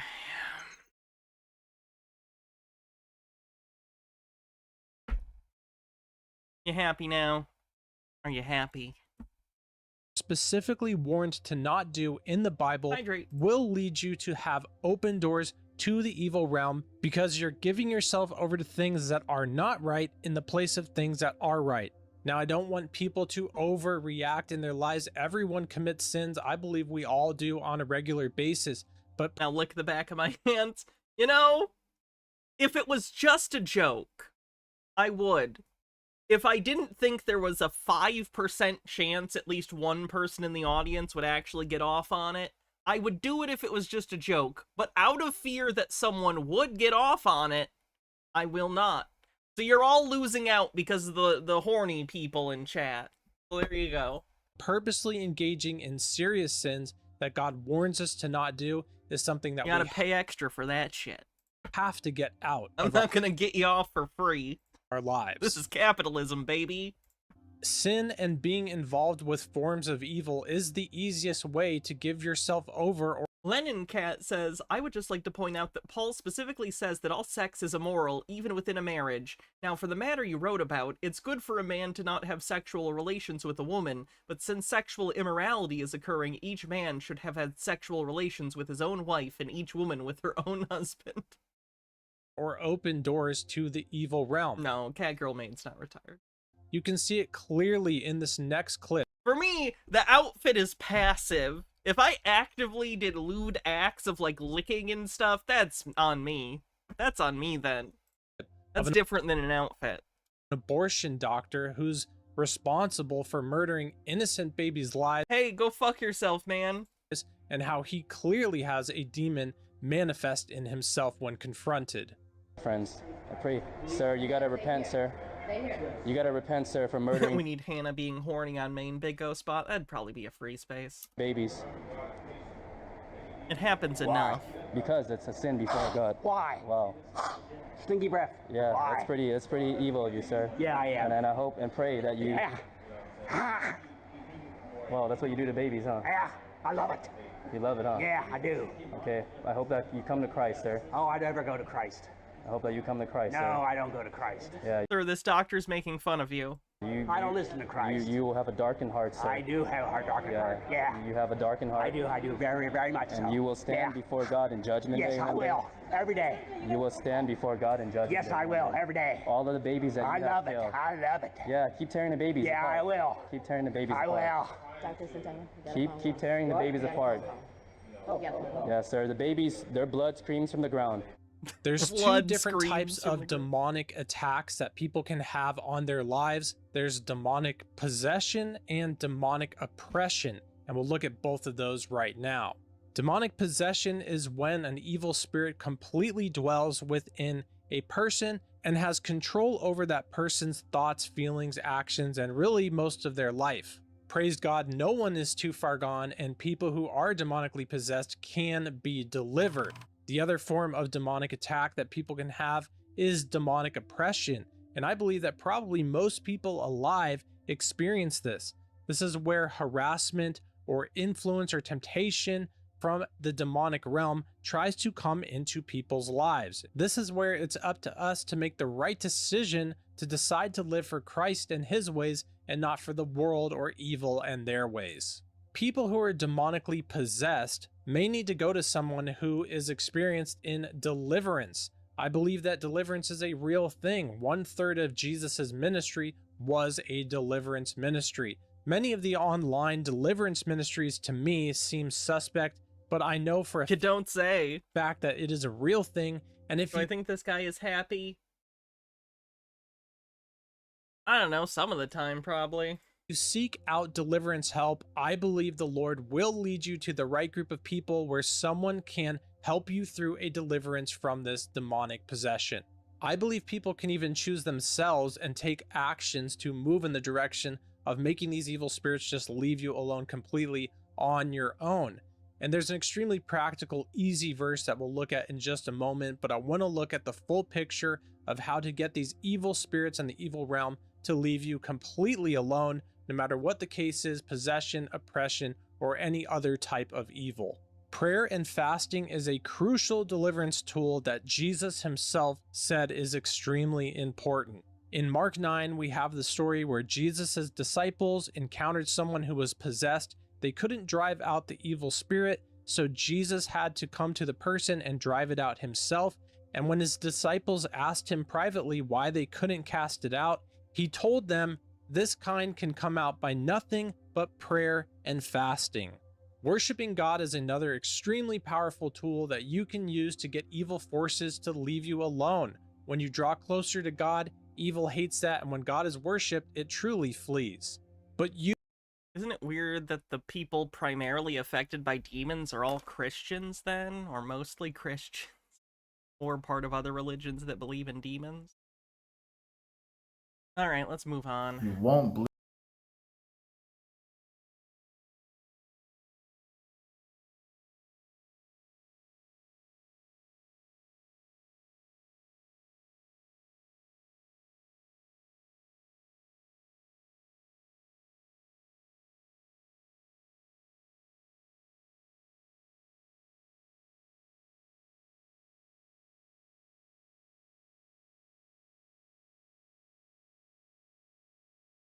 See how Daniel Pratt's been doing. Alright, folks. They got me back on this damn flat earth topic again. But Flat Earth on the bingo card?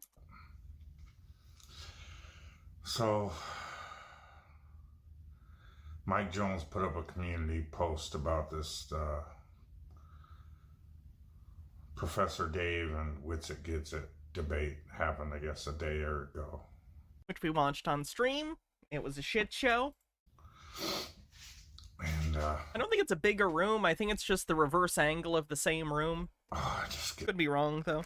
so frustrated with these debates. I get why people have them, but what is it solved? What is it resolved? True.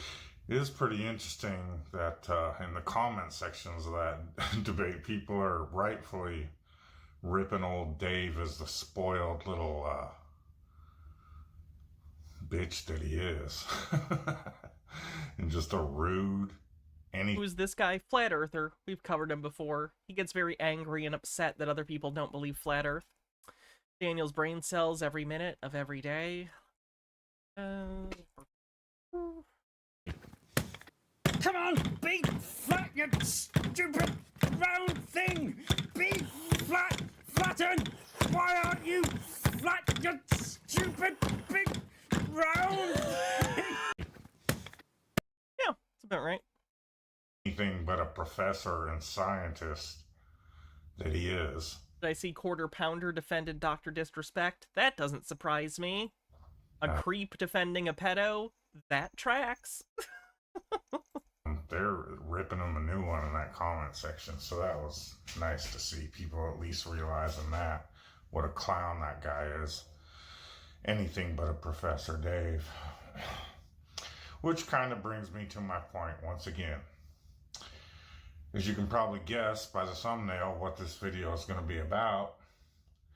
It's going to be about, again, science refusing to do any science to put the flat earth topic to an end. What's going on with Dr. Disrespect? Allegedly, Dr. Disrespect's ban from Twitch happened because he was DMing a minor, at least one minor, over Twitch DMs and trying to meet up with her at some convention. And of course, as you might imagine, Twitch can see your private messages. Any platform you're on can see your private messages. So Twitch saw he was, you know, doing creepy pedo shit, allegedly, through their messaging system and immediately banned him.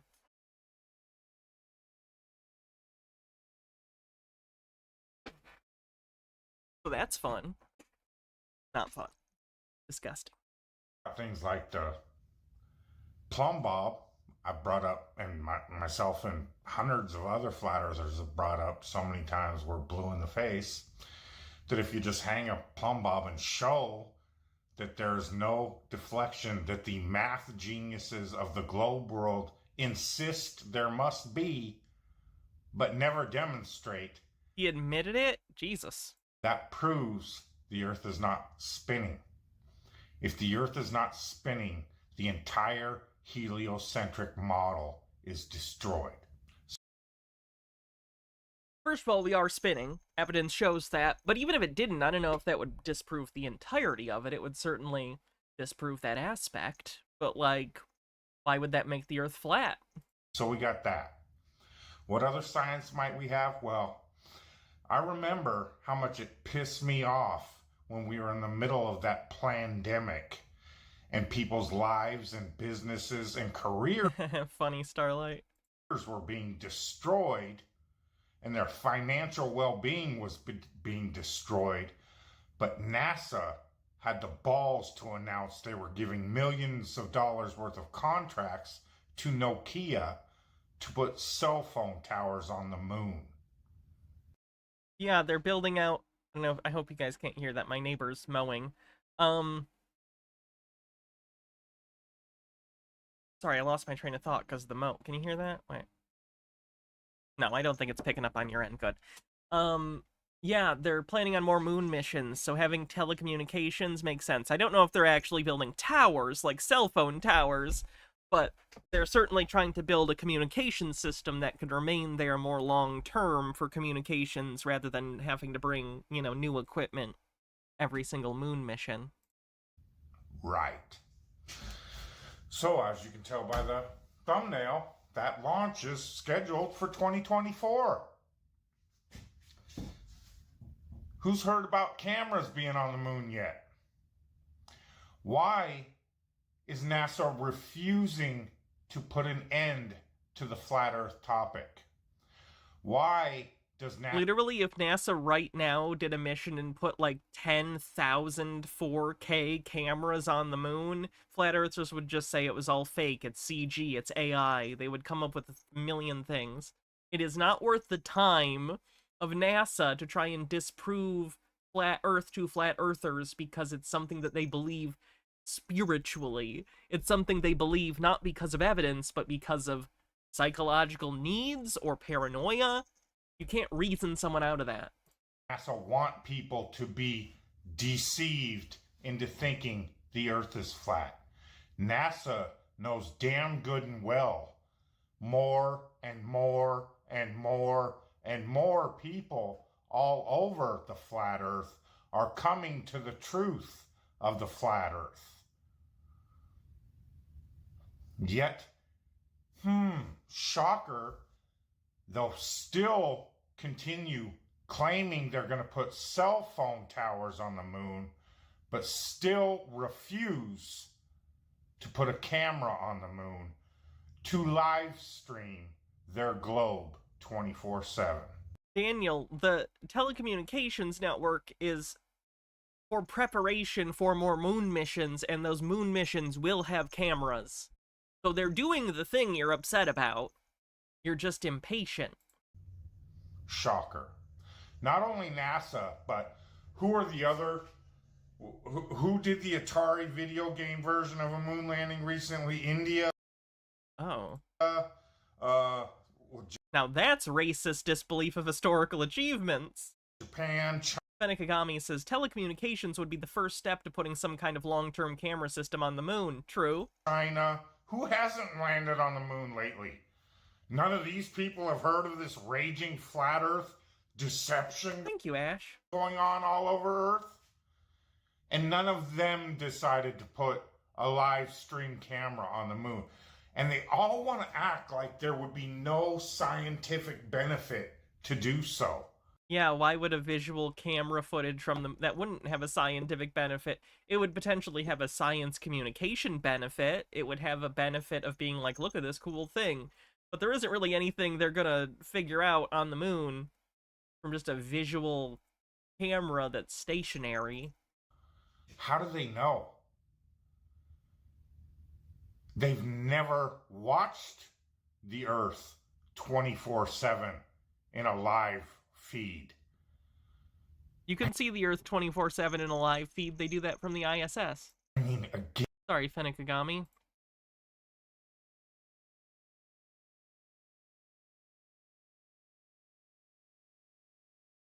Fenekagami says, I bet people clowning on Dave are mocking his debate strategy, not saying he was wrong, which as Hannah brought up when she covered it was why she called Dave and debate in general unproductive. Yeah.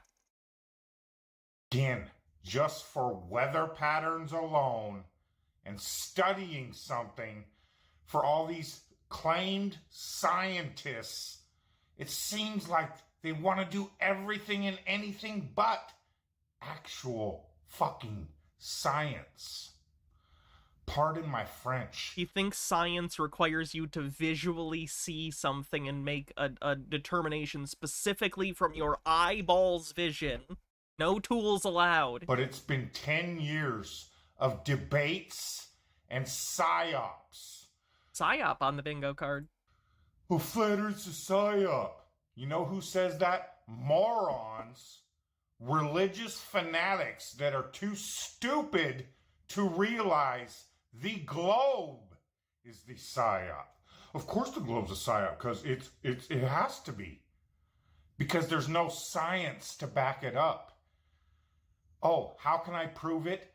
Tell NASA to put a camera on the moon and live stream their imaginary globe 24/7 for the umpteen millionth time.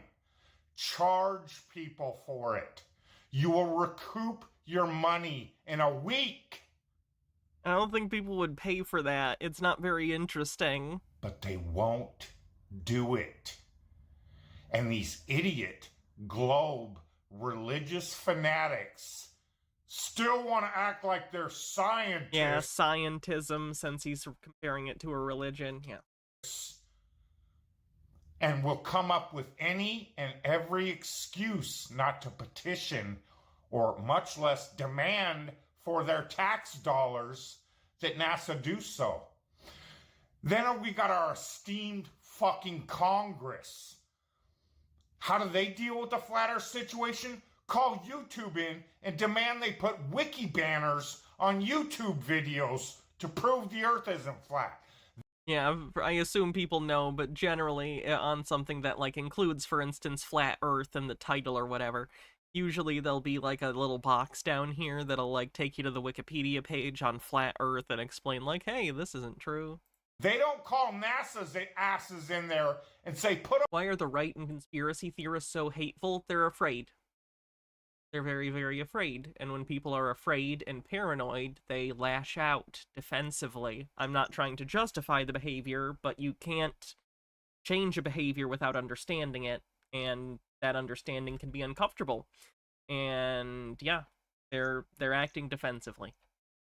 They believe they're acting defensively, even if really no one's attacking them. Put a fucking camera on the moon and live stream this globe 24/7 so we can shut these fucking flat earthers up. The old, oh, we're the government, we're here to stop disinformation. But they won't demand NASA put a fucking camera on the moon while they're... We've had cameras on the moon, Dan. ...installing supposedly cell phone towers on the moon? You globe believers at this point are the dumbest motherfuckers alive. Stone Corbell says, I can't wait till they put cameras on the moon to see what this guy says. Fake. He'll say it's CG, it's fake. I pity you. You disgust me. And may God have mercy on your souls. You are the most vile, wicked, moronic people on the flat level earth. He's doing great. What we're doing next.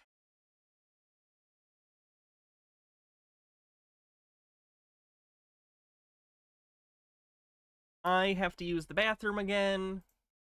Well, I do that. Again, I gotta shield myself. It's annoying, but I gotta. Consider donating to Costume Month with a tip, with the tip link, or go to hannahreloaded.com/tip. Helps me a lot. Helps pay bills, helps pay rent, and it'll get you some fun costumes. So, let's see what Chair's gonna talk about while I'm gone.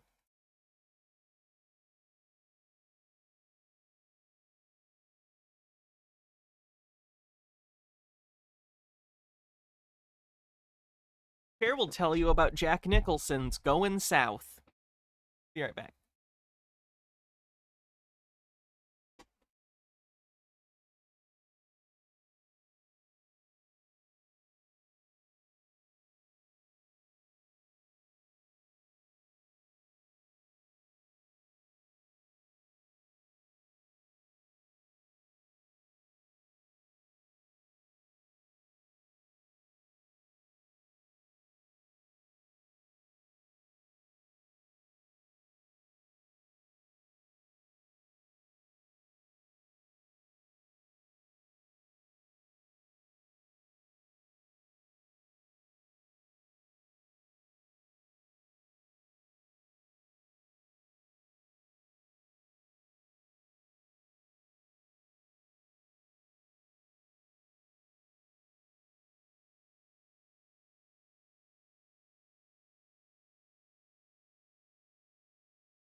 Hello. Can we make a shill yourself for channel points someday? Only if I want to lose every follower I have. I already do enough calls to action that it's incredibly annoying. So. But, you know, gotta pay bills. You know how it is. All right, next one.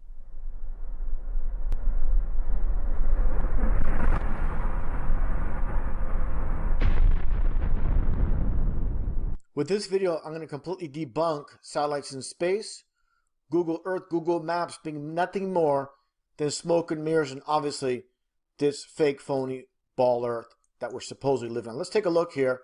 Let's get a close-up of New York City, of any city street. Okay, look at this. You see cars, you see people walking on these city streets. Just look around. Everywhere you look, you can see every bit of detail. Cars, crosswalks. Again, as I showed earlier, people walking the streets. Okay? Now zoom out. Let's zoom out of New York. Now let's see if we can see any airplanes that are all the thousands upon thousands of airplanes. Now taking a look at Flight Radar 24, what do you see here? You see a helicopter. Now let's pan out here and take a look here at all these airplanes. This is the chances of any particular plane, and that's not even what they're resolving the image on. Doesn't understand how cameras work on the bingo card. If they're taking a shot of the ground, they're focusing on an entirely different layer in terms of focus than where airplanes typically fly. What in the world? Phyllis Filler says, and not only can you leave a tip at handreloaded.com/tip, you can also give bits and gift subscriptions so your fellow Stanas don't have to witness the horrors of Twitch ads. True. This is real-time Flight Radar 24. Now let's zoom out once again and just take a look at all these airplanes in the sky. Okay? I'm going to zoom out, take a look at the whole entire United States. Look at how many planes you see in the sky. Again, this is all real time. Takes a little bit of time for this to all load up, and look at all that plane activity. Okay? This is a live Again, map. real time. Now here's the problem. When we get back to New York City, where's all the planes in the sky? We should see them. So what I'm getting at is, at a certain point, you're seeing real footage from an airplane. That's what Google uses. They have a fleet of airplanes that fly over all over the world and capture this footage. Okay? Then it comes to a point when you zoom out, is basically CGI. Again, not a single airplane anywhere. We should see planes flying over the Atlantic. We see nothing. You zoom in, you won't see anything. Again, it's nothing but CGI. Again, it's a mixture of real with fake. And that's how they do it. Okay, that very simple. The whole concept of Google Earth, Google Maps, basically, again, a mixture of real when you zoom in. Does he think the maps are real time? I don't know. I really don't. And there is an article online which I will show that shows that Google has a fleet of airplanes mapping the world. That's how they do it. It's that very simple. Let's once again look at Flight Radar 24 live. Is it? I assumed some of it was satellite images at minimum. I assumed a lot of it was satellite images, to be honest. And what do you see? Look at all these planes. Okay, look at all these planes. Yes, but the yellow planes aren't to scale. They're very far apart and tiny in reality relative to the size of the map you're looking at. Like, think about it. Look up. How many planes do you see in any given area of sky? Not most of the time. You see a plane every once in a while, unless you're near an airport, then you're gonna see them more common. But, like, the sky isn't full of planes most of the time. I'm so confused. Anybody can do this on their own. Again, it takes a little bit of time to load up. And you see none of these. It's like he thinks it's Coruscant and there should be like lines of planes and traffic. Planes on Google Maps. So again, exposing Google as nothing more than basically trickery on the way they basically put out their information, their maps. Real. Again, you could zoom in and see literally people walking the streets.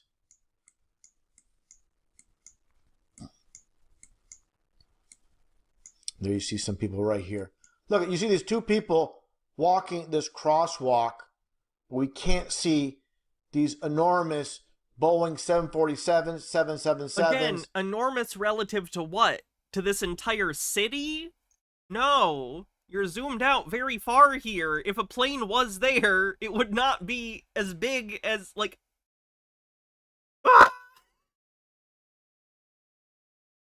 Anywhere in sight. Okay, where are they? Some boats. Okay. Much smaller than airplanes. Where's the airplanes? Show me an airplane, a single one. And this clearly demonstrates that there are no satellites in space.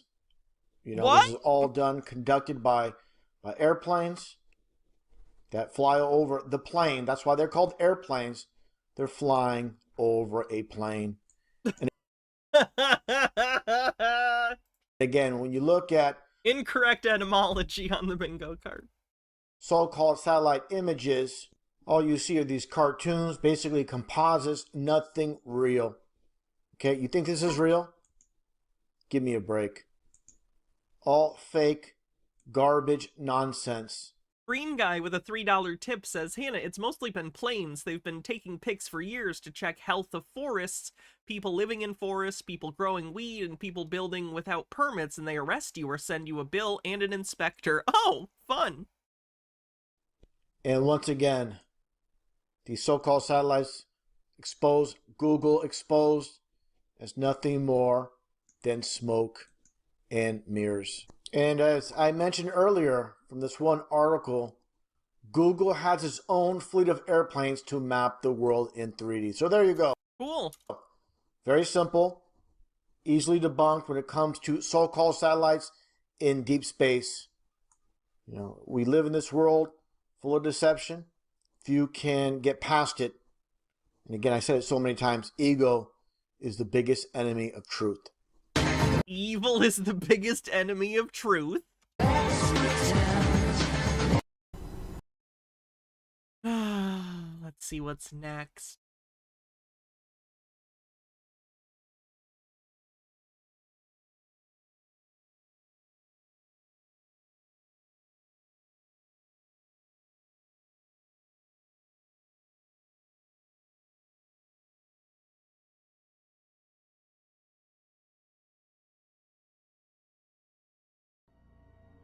Zandrius on YouTube.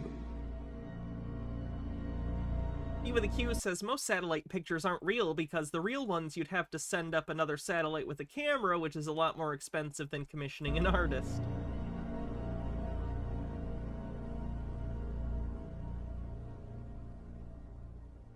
I don't think it's coincidence that the first original alien to come to Earth from the heavens appeared as a talking reptilian creature, giving New Age doctrines such as "you are God" and We're coming in real fast and loose with this one, okay. "you cannot die."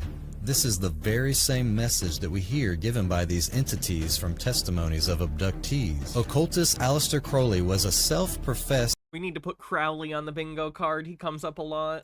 wickedest man alive, and he drew a sketch He was just a weird, horny creep. of a demon that would often visit him.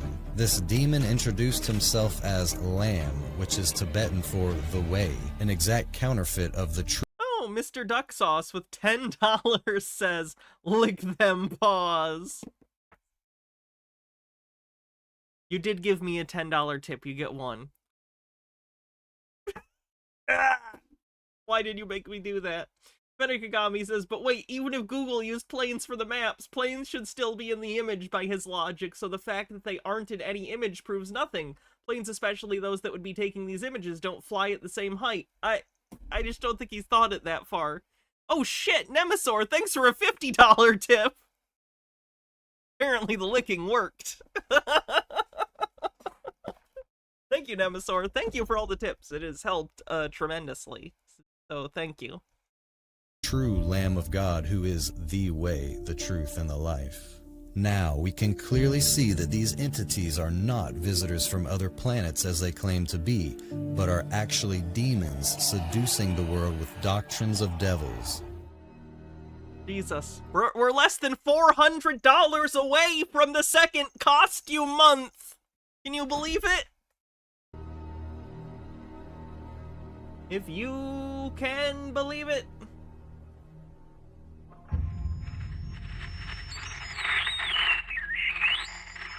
We just had something go right over the top of us. We are getting new video from the Navy showing... Hell yeah, Nemesaur. Well, thank you. I really, really appreciate it. It helps me out. Pyramid-shaped... And, through PayPal, Twitch doesn't take a cut. So it's nice. Objects. The last card is the That's a lot of alien hand licking. Yeah, yeah. and all of it is a lie.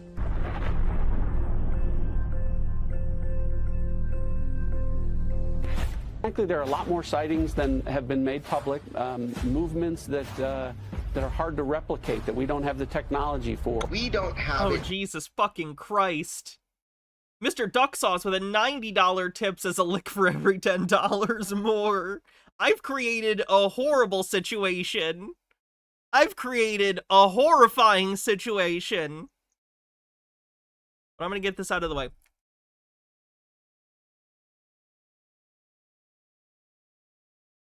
There, I did it! You fuckers! They don't have it. The question is, who has it? Who's operating these vehicles? The information is very compelling. It's real. Yeah. Okay, it's real. Are they from another planet? If it's not ours and it's not theirs, well, then it's someone or something else. I can't wait for this report to come out. There is no longer any doubt unidentified flying objects are real. This one was seen by now retired Navy pilot Alex Dietrich in her F-18 off the coast of California. UFO sightings in New York have nearly doubled since the pandemic began, and we are getting new video from the Navy showing pyramid-shaped objects flying in the sky.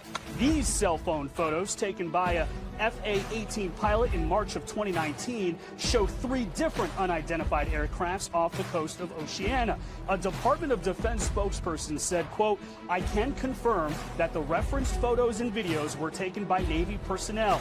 The Unidentified Aerial Phenomena Task Force has included these incidents in their ongoing examinations." A U.S. intelligence report on UFOs is expected to be released very soon. The long-awaited Pentagon report on UFOs has finally been released. Friday, the U.S. government released Might get a much embarrassed, but the money's worth it. No kidding. Like, unironically, it is. anticipated I know my report on job. everything I entertain people. If that entertains you, that's fine. it knows about UFOs. Now, the study released on Friday found only one of those can be explained. Just one. If you're watching this, you're probably a lot like I was. As far back as I can remember, I've always been intrigued with the paranormal, aliens and ghosts and UFOs. And I can remember being in a public school in elementary school, checking out books on ghosts and aliens. And these were books in the non-fiction section. These were photographs with anomalies that looked like ghosts and aliens and UFOs. And I always wanted to know the answer, what's out there? Sadly, PayPal the takes church 3%, but Twitch takes like 30%. didn't provide me with the answers I was 10 looking times for, less. and I went down the road of the occult. To me, Christians were very narrow-minded, and if something didn't make sense to them, well, it must be evil or of the devil. And so I wanted to find out for myself what this was all about. Now that I have come into the truth about this topic, I don't want others to have to go down the road that I did. As Bible-believing Christians, I believe that we do have the answers, and I stand on 1 Peter 3:15, which says, "But sanctify the Lord God in your hearts, and be ready always to give an answer to every man that asketh you a reason of the hope that is in you with meekness and fear." I believe we should always be ready to give an answer, even to tough questions like these. When the disciples asked Jesus what would the signs be like of the last days, he always talked about deception. Let no man deceive you by any means. And in Revelation 12:9 it says, "And the great dragon was cast out, that old serpent called the devil and Satan, which deceiveth the whole world." What kind of deception would it take to deceive the entire world? This is going to be Project Bluebeam. We're talking about different nationalities of people with different cultures, different religious ideas, and different worldviews. Oh yeah, Twitch typically takes 50%. I'm in their Partner Plus program, so I get 70%. And by the end of the year, if I don't get more paid subscribers, it's going to go back down to them taking 40%, and I'll get 60%. Yeah. Business is a bitch. Sorry. Done talking about money, though. Holy shit. How on earth could there be one giant deception that would deceive everyone on the earth? Someone was Revelation asking on YouTube 13:13 and 14 says, "And he doeth great wonders, so that he maketh fire come down from heaven on the earth in the sight of men, and deceiveth them that dwelleth on the earth by the means of those miracles which he had power to do in the sight of the beast." So now we know that the deception is going to be through miracles. Matthew 24:24 says, "For there shall arise false Christ and false prophets, and shall show great signs and wonders, insomuch that if it were possible, they shall deceive the very elect." Here again, we see these signs and miracles that are being presented by false Christs and false prophets. The purpose of this documentary is to do what Ephesians 5:11 says, and have no fellowship with the unfruitful works of darkness, but rather expose them. The media is no longer calling these sightings swamp gas and weather balloons. And something being unidentified doesn't make it an alien. it isn't tinfoil hat wearing Or demons. conspiracy theorists that are saying UFOs are among us. Now, Again, unidentified does not mean extraterrestrial, and it certainly doesn't mean demonic. it is the military. To fighter pilots who reported seeing unidentified flying objects. Every day for at least a couple years. This was extremely abrupt, like a ping pong ball bouncing off a wall. The ability to hover over the water and then start a vertical climb from basically zero up towards about 12,000 feet, and then accelerate in less than 2 seconds and disappear is something I had never seen in my life. In my position as the ranking member of Terrorism and Counterintelligence, we need to know what this is. It's clear to see that pop culture is obsessed with outer space and aliens and UFOs. You can hardly watch a kid's show or a movie or a comic book or an advertisement that doesn't show a UFO or an alien. I like that most of his examples were from like 20 or 30 years ago or more. Like the Flintstones were in there. The Flintstones hasn't been on the air for like broadcasting new episodes since the 60s? And it's not just in worldly entertainment, it's also in Christian media. Oh, that was Veggie Tales, and what was the other Watch thing? a kid's show or a movie or a comic book or an advertisement Men in Black isn't a kid's show. that doesn't show a UFO or an alien. And it's not just in Veggie Tales, doing a Star Trek parody. worldly entertainment, it's Don't recognize this one. also in Christian 321 Penguins involves space, and it's a Christian show. media. And I'm Bubbles from the Elevation Church Kids podcast, Adventures of the Star Keepers. Around March of 2009, History Channel had a new show called Ancient Aliens. This took the idea of believing in aliens from your wacky fringe theorist to the scientific and historical world. The show propagates the ancient astronaut theory, which is the idea that ancient civilized cultures were actually higher advanced technologically than we had ever thought. They show ancient sculptures that depict men wearing suits that look like astronaut suits. They show ancient artworks and etchings and sculptures that resemble alien grays. I don't think they do. I'm annoyed by this person. I don't know why. They're just rubbing me the wrong way, and the editing is just like bugging me, so I'm gonna move on. Like, I don't even know how to articulate exactly what I mean. I just don't like him in a way that makes me want to move on. Men in Black did have a cartoon series. I enjoyed the cartoon series and wish it was on DVD. Hannah mentions Blu-rays. How's it going? Thanks for joining me. I realize what I'm going to show you right now is going to appear to be gibberish to you. But let me decode it for you. What I'm seeing here is that every compass is pointing to the Holy Grail, where you get eternal life. And eventually you're going to get sick of hearing me tell you this in videos, and you're going to start making videos yourself. And the reason I can see all this stuff is clear is because the sun is conscious, the internet is conscious, the air that you breathe is conscious, the earth under your feet is conscious, The water's conscious. The trees Animism. Dope. out there are conscious. And I might as well be talking to a fucking wall. Because everyone is so far from truth, it seems impossible that some of you would think it was wrong to go out by a big old tree and place your bare feet, your bare soles on dry soil at high noon and drop a drop of your blood into the earth and ask the Great Spirit for guidance. Is this the conspiracy theorist version of telling people to go touch grass? Is go touch your feet against dry soil and drop your blood into it? And Toreador says the air is conscious, the water is conscious. I might as well be talking to a wall. Why is it conscious too? No, the walls are the one thing that aren't conscious.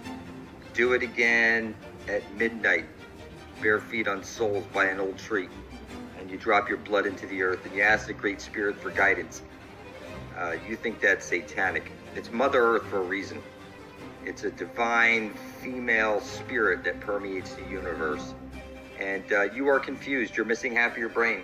You can't see what's hiding in plain sight. Most of you are literally retarded. Oh, you get angry. Why do they like that word so much? Stop it. Me, I'm pointing out the Holy Grail. The Strike one for this guy. I'm implementing a new 3 strikes policy. If someone uses, like, to be clear, if it's like see, this puts me in the, now I feel like I'm in a space where I'm, let me think. No, 3 strikes rule. If someone uses a word, like, once, uncomfortable. Second, very uncomfortable. Third, we're bailing from the video. Is that fair? Is that reasonable? That every single compass is pointing. Well, that's 1 for this. 2, everlasting life in your way out of the Matrix. And, you think I'm crazy for telling you that, but I assure you, you're fucking retarded.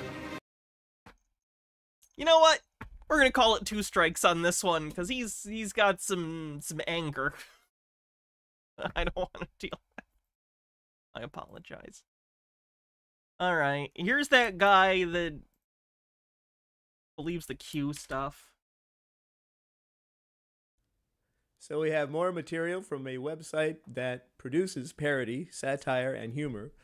Repeat that, produces parody, satire, and humor.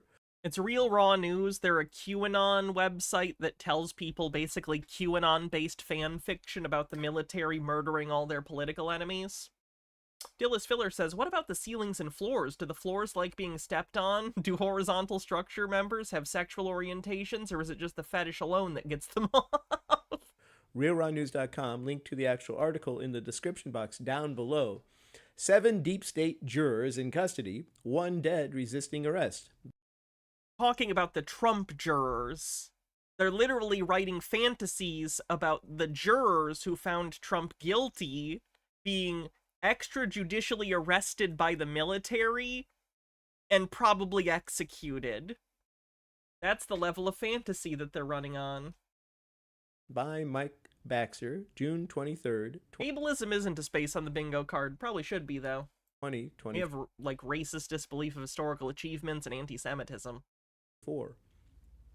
7 of the 12 deep state adjacent jurors who wrongfully convicted President Donald J. Trump on imaginary charges are currently in military custody at a JAG holding center in South Florida, and an 8th jurist is dead, JAG sources told Real Raw News. The deceased, a male in his early 30s and presumably the most boisterous anti-Trump critic of the dozen, was killed near his New York City home on June 20th after JAG investigators armed with a military arrest warrant confronted him while he was returning home from a coffee shop. Imagine how despotic a company would have to be for you to get arrested for rendering a jury verdict that the government didn't like. Not really a fair jury then, huh? Not really a jury at all. If they make the wrong conclusion, they get killed or kidnapped, huh? From his house. The incognito investigators presented their credentials and the warrant, and the juror claimed that they had made an enormous mistake. He reportedly told investigators they had the wrong man and, in fact, espoused amorous affection for President Trump, saying he was MAGA and had twice voted for Trump. He then showed investigators an Instagram page in someone else's name with dozens of photographs. Literally thought crime, absolutely. Showing the juror sporting MAGA regalia and posing next to an American flag. One image was captioned, "True Patriotism," and another, "I stand with Trump." Our source said the investigators realized at once the juror was no MAGA because the Instagram account was only 3 days old, created to obfuscate his deep state allegiances should anyone confront him. Yeah, this is the guy that does the weird ASMR things. The source added that the investigators had been watching the juror for days and had positively identified him based on facial recognition evidence and video white hats had taken of the jurors during the unlawful trial.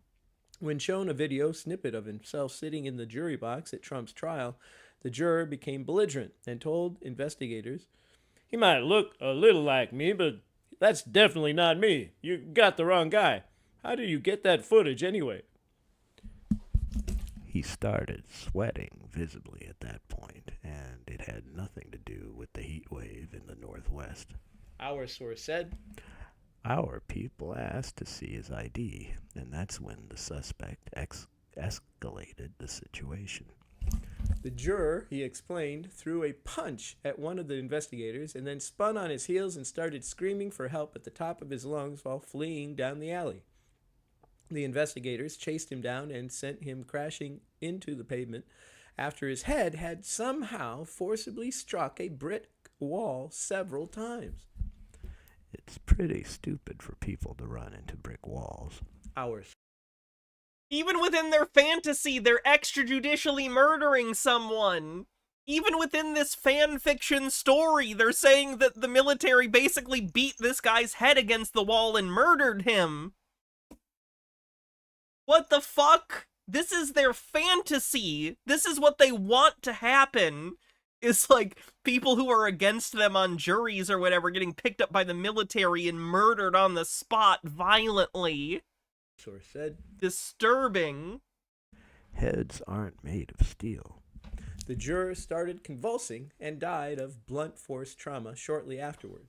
Look at how happy he is about the person convulsing and dying of blunt force trauma after the military smashed their head into a wall repeatedly for rendering a jury verdict that this guy doesn't like. That's sick. That's so fucking sick. We recovered the body, and we're sure we have the right person. Our source said, Real Raw News will provide details on the other jurors' arrests tomorrow. So remember to love God and... Love God, he says, after getting off to a fantasy of a juror being beaten to death. Try not to let the corrupt elite, their puppet politicians... The corrupt elite. Puppet prosecutors, puppet judges, and puppet governments, NATO, or Big Pharma kill you. Creepy. Genuinely a horrifying individual.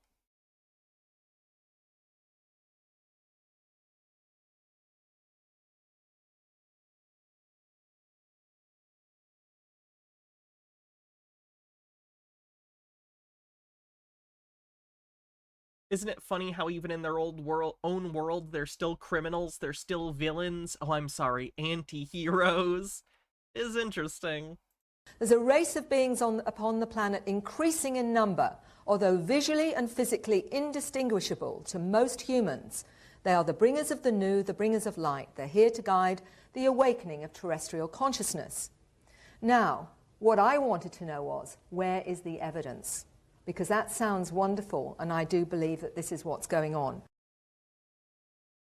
In the New Age community, it's believed that human evolution is being accomplished through interbreeding with extraterrestrials, setting the path for the future of humanity that consolidates all into one consciousness, one world religion. Not big on New Age, but I don't think that's a universal belief amongst New Age adherents. According to Bashar, and to my understanding, and I do resonate with this, these indigo, crystals, star kids coming in, there's many possible scenarios of how they're becoming so light and bright and psychic. And one of the things that Bashar talks about is that the genetic material is actually modified in these abduction scenarios, and they're kept. So they manipulate the egg or whatever's going on, they put it into the woman, and she actually then has the kid with her husband and the mom, and then, you know, part extraterrestrial. So for me, and based on what I've talked, the indigo children thing is really, really unfortunate. For those who don't know, it's basically a new agey, crunchy granola woo-woo way of parents trying to ignore their neurodivergent children, and instead of recognizing that they might be autistic or ADHD or something along those lines, no, they must secretly be part alien. It's something. talked about with my dad and my mom and people around me, I think I have some genetic material that is part extraterrestrial more than most would. So, what do the Star Kids themselves tell me? That not only do they have memories of being on spacecraft and being educated, they often have past life memories, including ones where they are not human. Information they have not consciously learned seems to be downloaded in many different ways, and I'm going to talk about the downloads in a minute. They have a sense of purpose, a sense of mission. They feel, excuse the pun, alienated on this planet. They find other human beings actually quite barbaric, and they'll say to me, I can't understand how we operate on this planet. Yeah, I feel like that too, but it's not because I'm an alien. I've often had that thought of like, man, I feel like a different species than most other people. I just do not think like other people. This is very weird. Society's weird. Human beings are weird. You know what? Those are pretty common thoughts for neurodivergent people. It seems really, really primitive.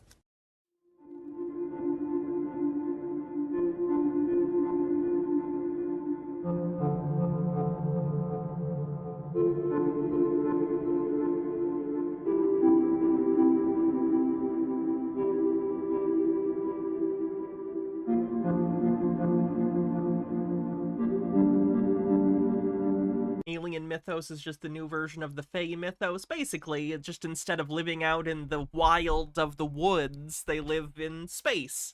It's just a different other area that we don't have access to, and it's not safe for us. So we imagine magical creatures who are different than us, but also reflect things within us out in the stars. It's interesting.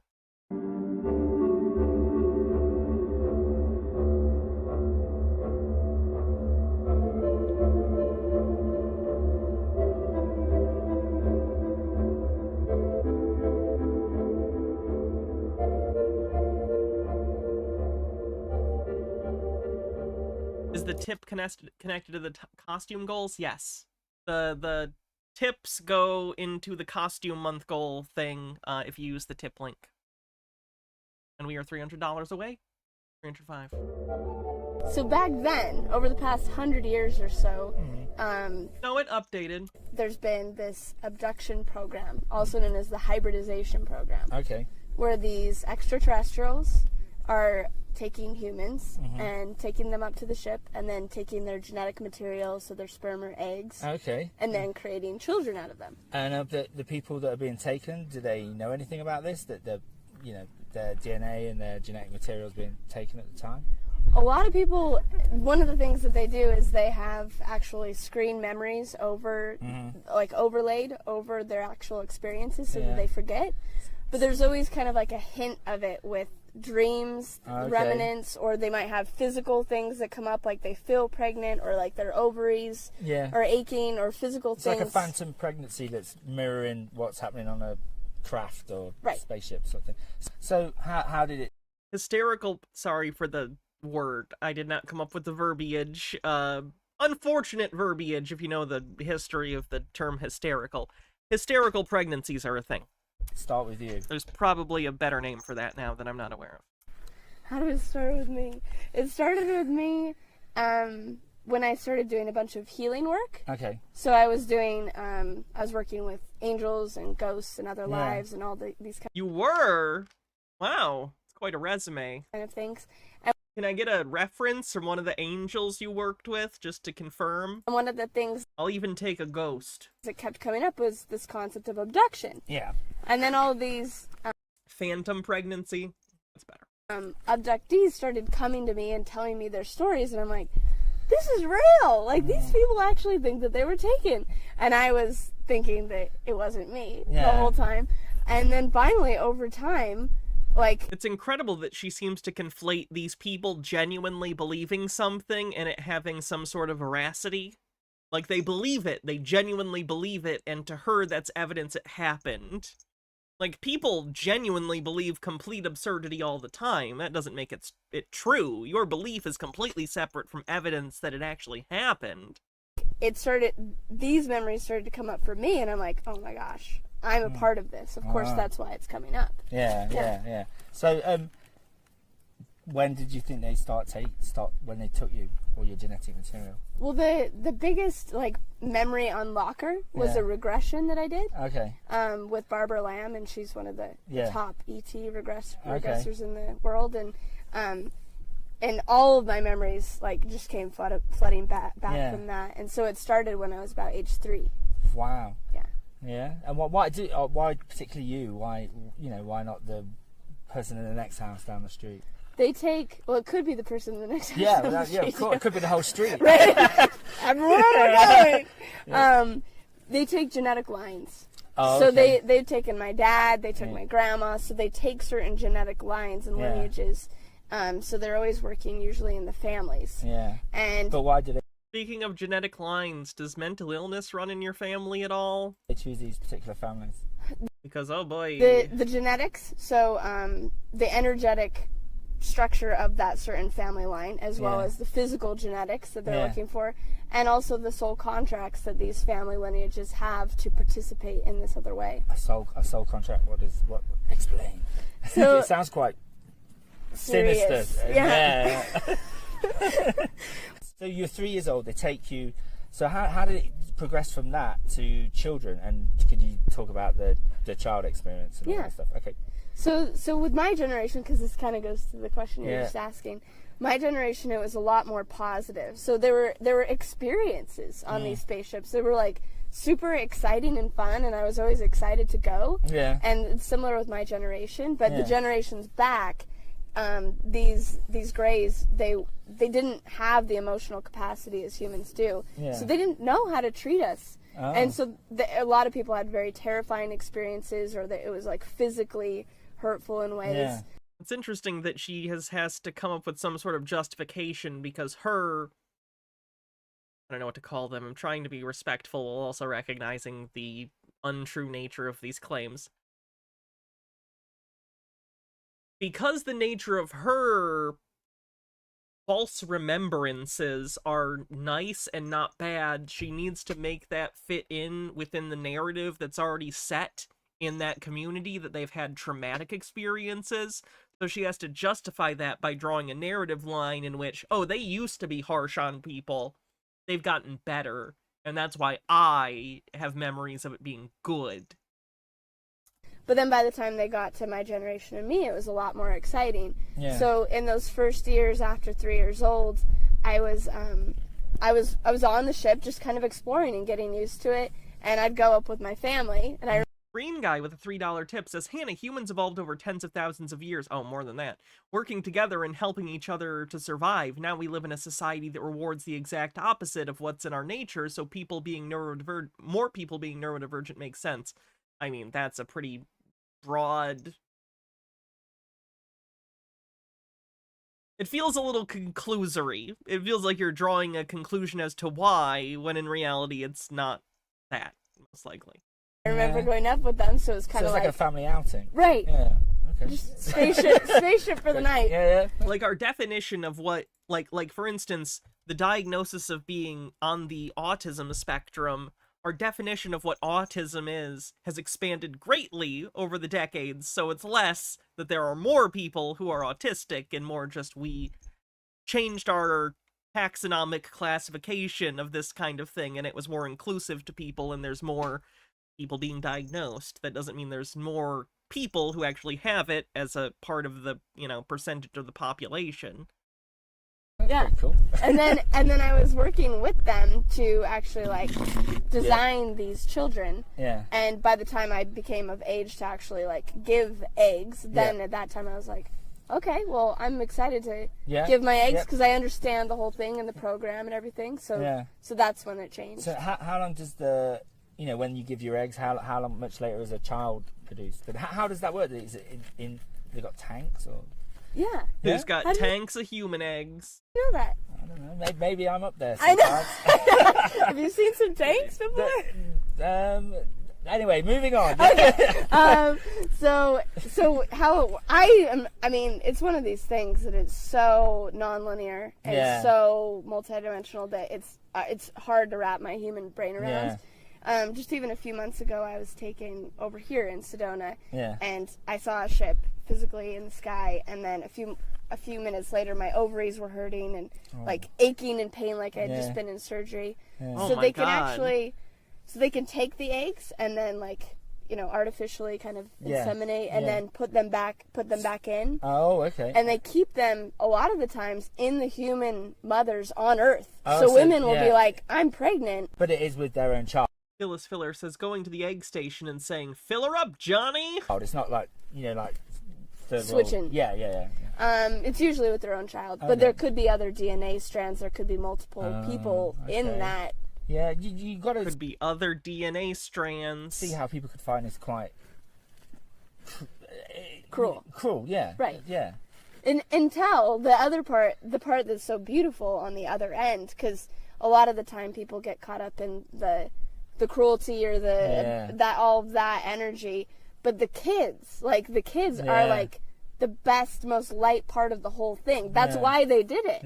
Is for us to have these kids and for us to have this opportunity to like awaken to this lighter part of ourselves. Yeah. So they're incubating your baby upstairs, for want of a better word.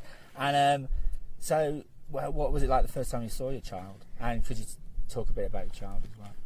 The first time I saw my child, in this case, it was pretty sad because I was only like 12 or 13 years old, and it was the first one that was created. Okay. And they had stuck like this needle like this long into my hip to pull out hip tissue because the child wasn't forming correctly. Oh, okay. And so they were trying to like save this kid, and he ended up like dying because in the beginning they were just trying to figure out how to do this. Yeah.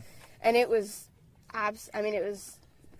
But you said that you were a later entry because they had learned a lot already, and they were treating you good, but they had treated people previously bad, so it couldn't be early in their experimentation if it's also late in their experimentation. So sad. It was like mourning the death of my of course. child. Yeah. So it was really sad. I'm sorry. But the other ones that I've met in Dreamtime and remembering these experiences, it's just like pure ecstasy. It's so much fun, and it's so and it is so maternal. They're actually. This is basically the same thing Peter believes, by the way. Peter believes that he was abducted and his seed was taken and used to create an alien child. Pretty common, delusion. That's a, UFO abduction things often include having your genetic material taken and used to create an offspring. Don't know why that's a trope, but it is. Actually, on your breasts on the ship, and it's just.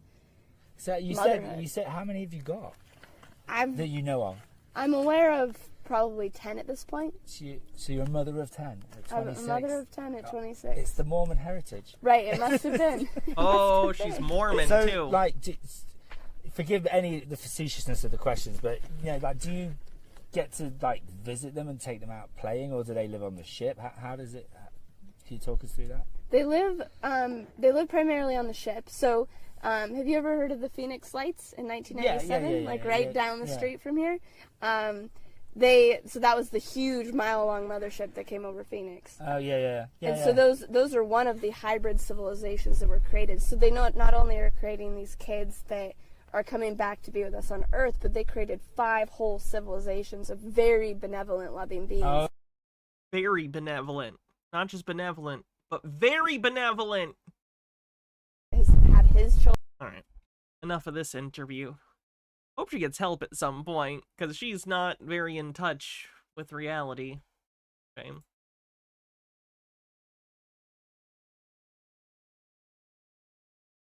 Have full disclosure on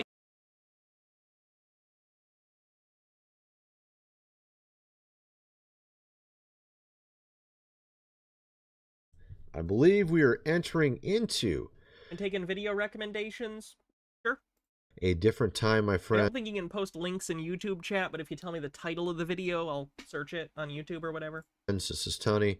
Up for a cleanse. Have I seen this? This whole movie's on YouTube. Oh god, what is it? Suing the Devil. Call him a nutcase, but one Luke O'Brien is suing the devil today. Luke O'Brien versus Satan. Yes, Your Honor. This is like a weird Christian movie. Benekagami says, fun fact, phantom pregnancies like this got a whole episode of Diagnosis Murder. The psychosomatic nature can go so far as to mimic pregnancy hormone balances, and basically the only way to objectively disprove it is with an ultrasound.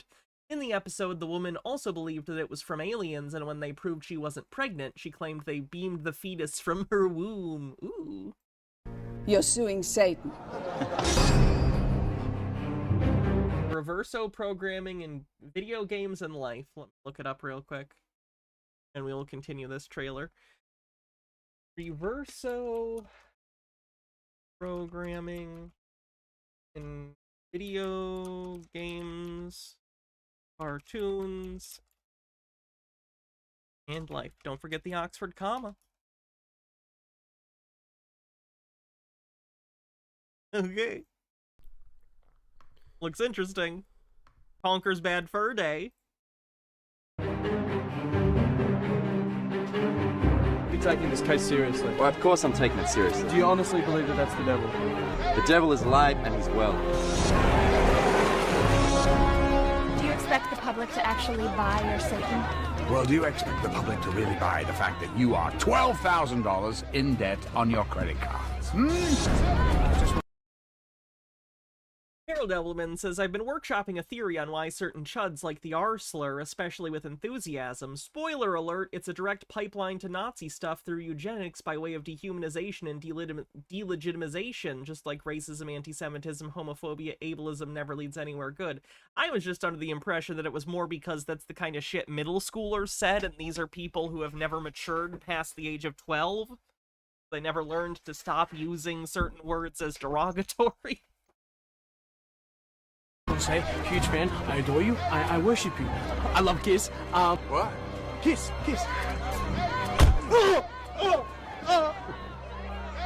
I hate Kiss. I'm a Tom Jones man. You were in a Clockwork Orange, man. What are you doing? The best trial lawyers this world has to offer. Mr. Think Tank, Harvard Law. Mr. Ice, Oxford. IQ 200. I know Malcolm McDowell was Dr. Bashir's maternal uncle. I didn't know that. 14. It's being billed as trial of the century, being seen by audiences around the world. The verdict should be rendered against him for $8 trillion. Order!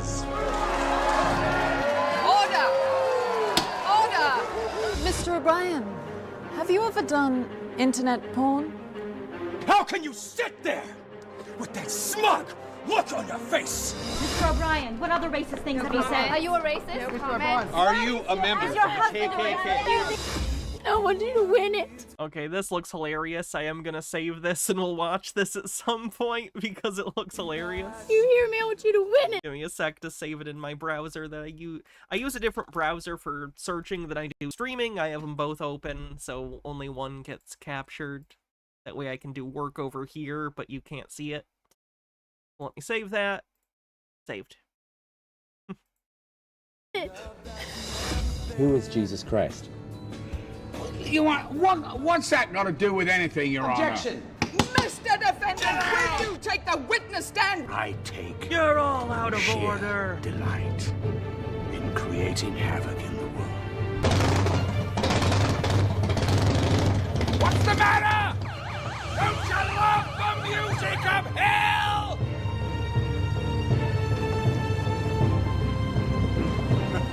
I said, get thee behind me, Satan, in the name of Jesus Christ!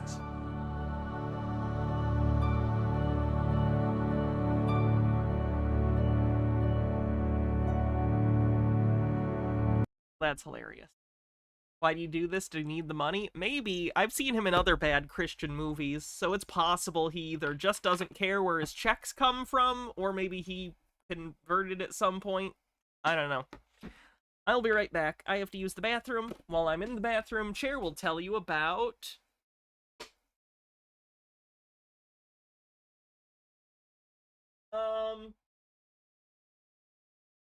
The Flash, the 90s TV series with Mark Hamill as the trickster.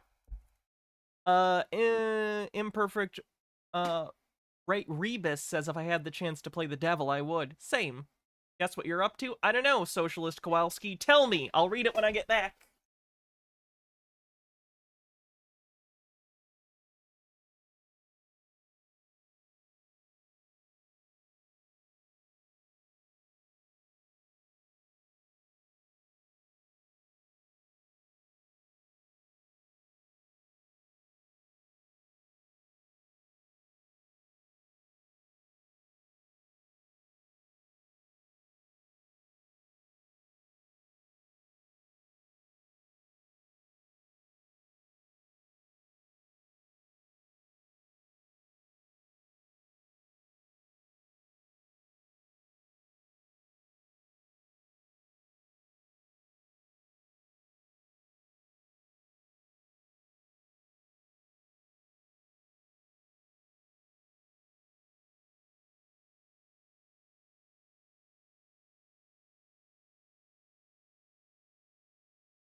Harold Elbowman with a link.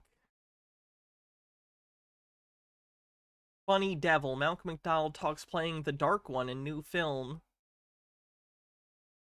Does he just like playing the devil? From my point of view, I play the devil in the film as about a loser that can't get his act together or his life together and blames everyone else for his loserness. He's a big loser, and so he of course blames the devil, and he goes to court to sue the devil, and I answer the summons, and so it's really a comedy in a courtroom thing. What a weird guy. Okay. Let's see. Dumpster diving, a police evidence locker dumpster. There are swords, knives, bloody knives, a gun even. Are you legally allowed to do that? So, we're doing a video here on reverso programming in video games. I feel it's a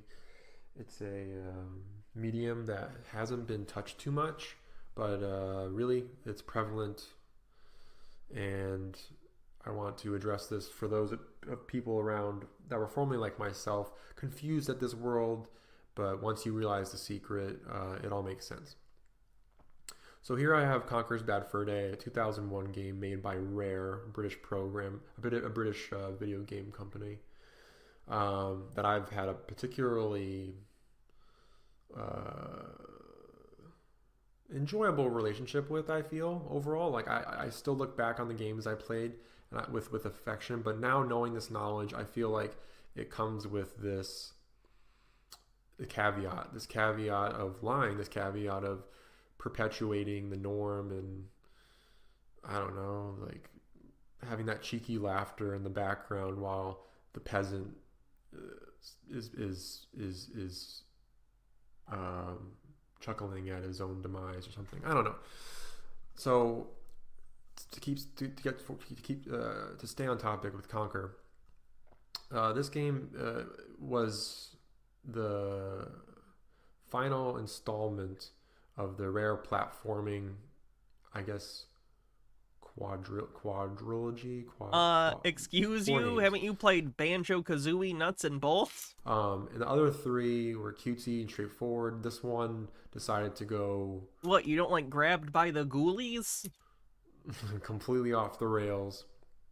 And while the gameplay is straightforward, it's completely subversive, and it's all about swarthy talking,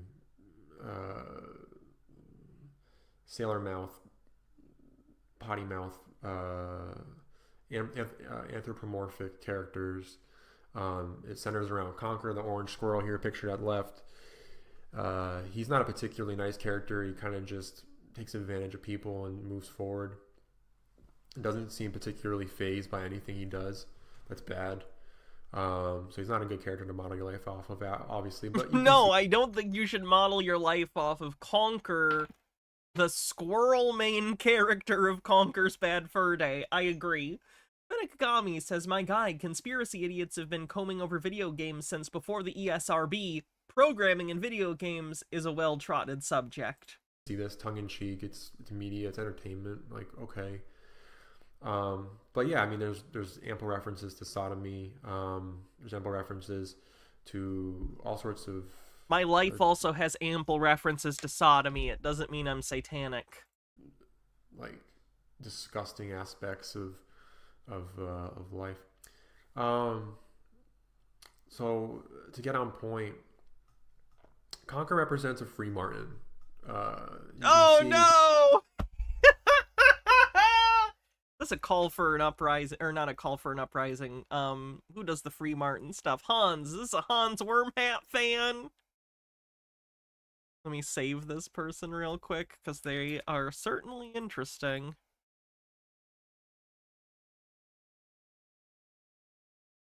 You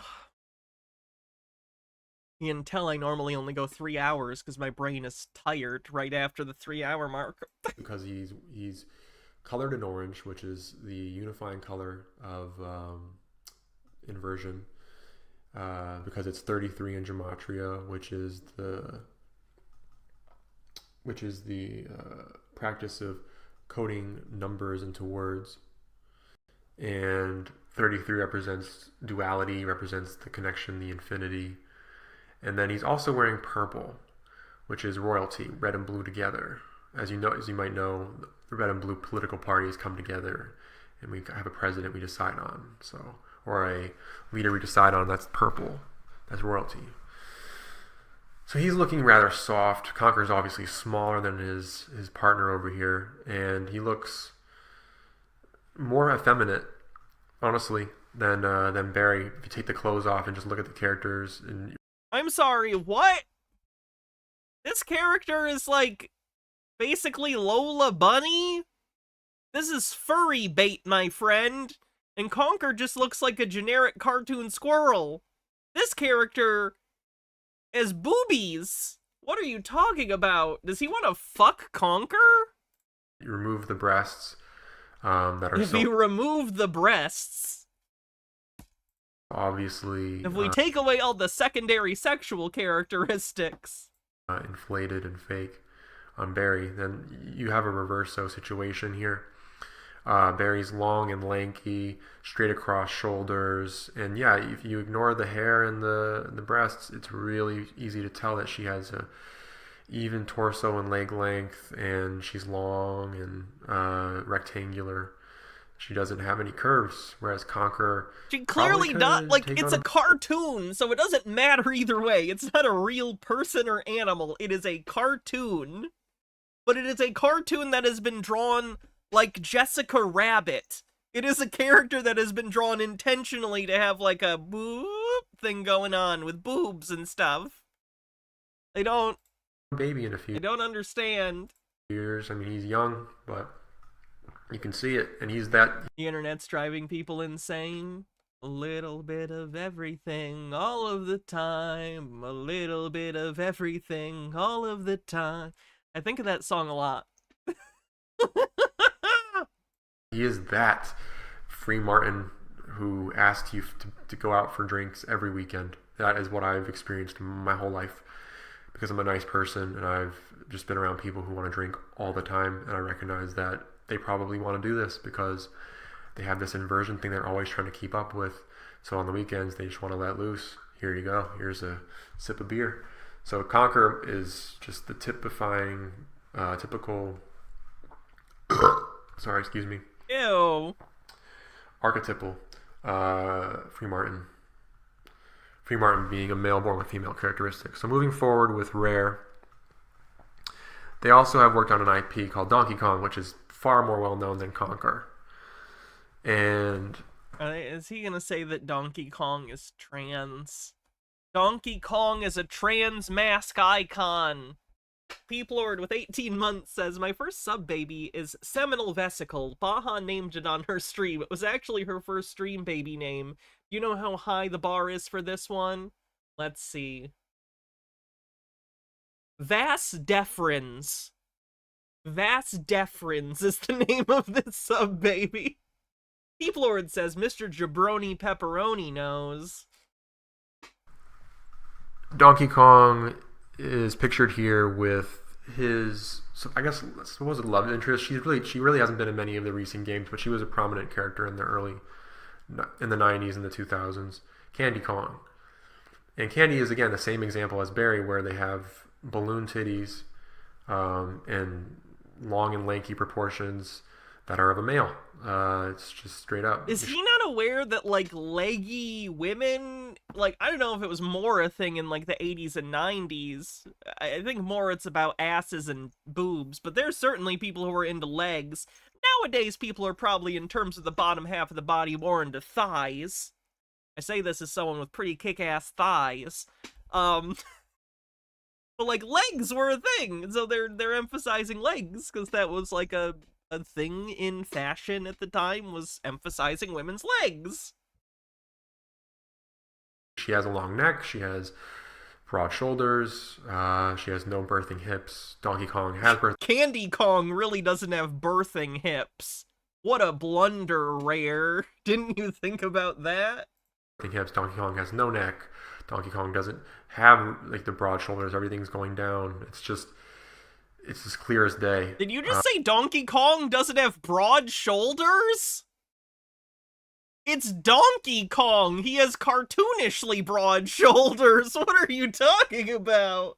And Donkey Kong, I mean, DK's obviously happens to be 44. It's destruction in numerology.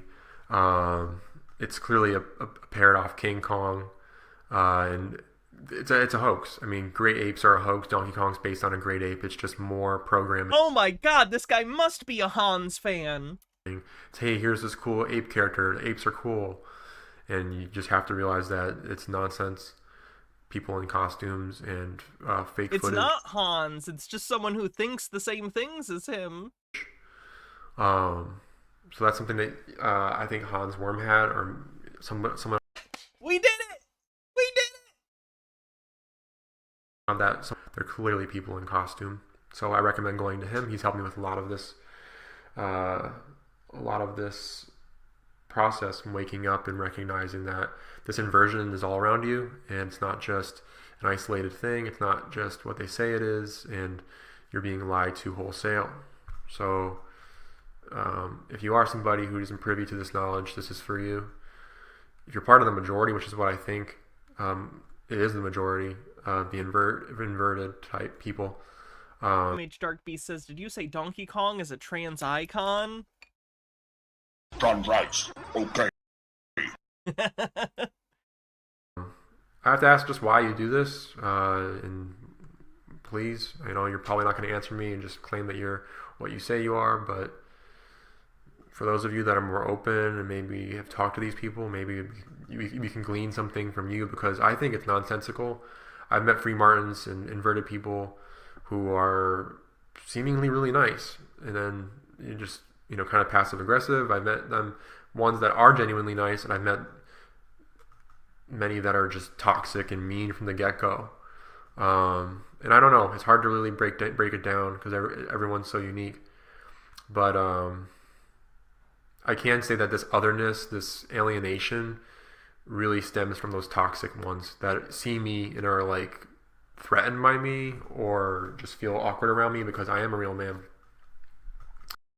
Hans does this too. This is so interesting that it feels like some sort of insecurity projected outward. Like, I don't know if he has problems interpersonally and doesn't interact well with people, or if he just has social anxiety or something, but whatever is making him uncomfortable or making people not be around him often, maybe, he seems to be projecting as a thing of saying, they're threatened by me. They're threatened because I'm a real man, you know? That's so interesting. I wonder what's going on there psychologically. What is he missing that he feels the need to place that explanation there that everyone's just jealous and intimidated by me? Because that's not a healthy, like, belief, generally. It's not usually true, so... And I have the proportions, and I'm not part of the Orange 33 Club. But what I'm getting at is I don't think that we should be quick to judge. We should learn about this before we start making fun of them. Although the aspect that there's all these secrets and lies is really damning, and it's hard for me to forgive people that didn't help me out when I was having trouble by telling me what was going on, but instead persisted with the lie. And we're probably Bear, Cop, or Hans. Hans. Told, oh, don't tell him. Don't tell him. So I think people have been sneaking around and telling secrets around me my whole life, and it's been lonely. So I'm, obviously reaching out, wanting to meet people and see through this together. So moving forward with Rare. This is another game of theirs. It's from Banjo-Tooie. This is the 4th level Jolly Roger's Lagoon. And this is just more of the programming and how there's just things in plain sight. And I knew this was messed up when I was young. I knew what it meant when I was... It's so funny to me that people talked about... And I love Mario Odyssey, but one of the best things about Mario Odyssey was you could stay in the levels while collecting the, collectathon moons. Banjo did that from the first game. It took Mario like 30 years to bring in the thing that was in Banjo from the first one. I don't know. Just want to point that out. I want Banjo 3E, please. I know that the original studio isn't what it was, but someone make a good Banjo sequel. And I like Nuts and Bolts. It's just not really a Banjo game. It's a cart creation game with a Banjo skin on it. I was young, when I was like 7 years old playing these games. This one came out in 2000, so just an idea of my age. 27. So here we have Jolly's pub, Jolly Roger's pub, and Jolly is the frog at the right, and he's this flamboyant gay character, and it's hilarious. You have to save his partner, Mary Maggie. I'm sorry, is the frog in Banjo-Tooie gay? Or is he just reading nothing into this character? Because I don't remember that. I'll pass from the bottom of a fish, deep in the bowels of a fish, and she's an obvious transgender. Like, she might be one of the first I woke up to. It's just like, okay, that's clearly not a woman. That's clearly a man wearing a dress and everything. But maybe it's a double. It might be a double, honestly. Because there's these double inverts that I'm learning about now He's a super 70s gay stereotype? Gotcha. Guess I don't remember that. Born, like, for instance... I haven't played it in a long time, so I probably didn't pick up on it as a kid. He could be born a Free Martin, right? And then she acts like a Free Martin, and then she just wears the wig since she's met Jolly, and they're now, like, a thing, an item. I think that's a very common thing. But anyways, going back to the really grotesque aspect of this, if you look at the menu, today's specials, salty dumplings could be referring to dumps, like little poops. I hadn't considered that. I just thought they were dumplings. I didn't consider that it was actually poop. Okay. Sure. So that's kind of like a tongue-in-cheek salty poop. Toad is it? The hole. I mean, that's a clear sodomy reference. Toads, mushrooms. Toad in the hole, which, by the way, is a real thing. You think is a sodomy reference? They look like penises in the hole. Oh, it might actually be in this case. It is a gay stereotype, and the last one is semen surprise. That's kind of funny. It's pretty straightforward, sodomy reference. And semen surprise, you can imagine yourself being a sailor. Coming into shore. Oh, I just thought it was a joke about semen, like getting cum in the face. And weighing your anchor. And I don't get how he got poop. It's testicles. Salty dumplings is a testicle joke, like, salty testicles. I didn't need to mimic that visually. That was very unnecessary. This is why I only stream 3 hours. After 3 hours, the wheels really fall off. Into this pub and ordering a semen surprise, and that could be prostitution. That could be, I don't know. It's just disgusting. As a kid, I kind of laughed at it, and I still kind of do now. But this is supposed to be a rated E game. So it means you have like 5-year-olds that could potentially be this level, 7-year-olds. I was 7, and you see this, and you know what it means, and it's just you're supposed to laugh at it. Like, I don't know. I don't think putting it in the butt's really that funny anymore. I don't know if I ever really did. I just kind of laughed because it was clearly off-putting. But now that I'm privy to this knowledge, I see it's just like this culture is just so into it. Like, it's everywhere. So, yeah, moving forward with Rare, and I mean, so these are Rare developers. Some of them. Wait, it's an M for mature rated game, is it? I didn't think it was E. Because isn't there is like a whole like poop monster, right? Or is that a different one? Is that Bad Fur Day? Whatever. There, actually, just one of them in this picture is still there. Greg over here on the right is still at Rare, and Grant in the center and Steve, Greg's brother, are actually.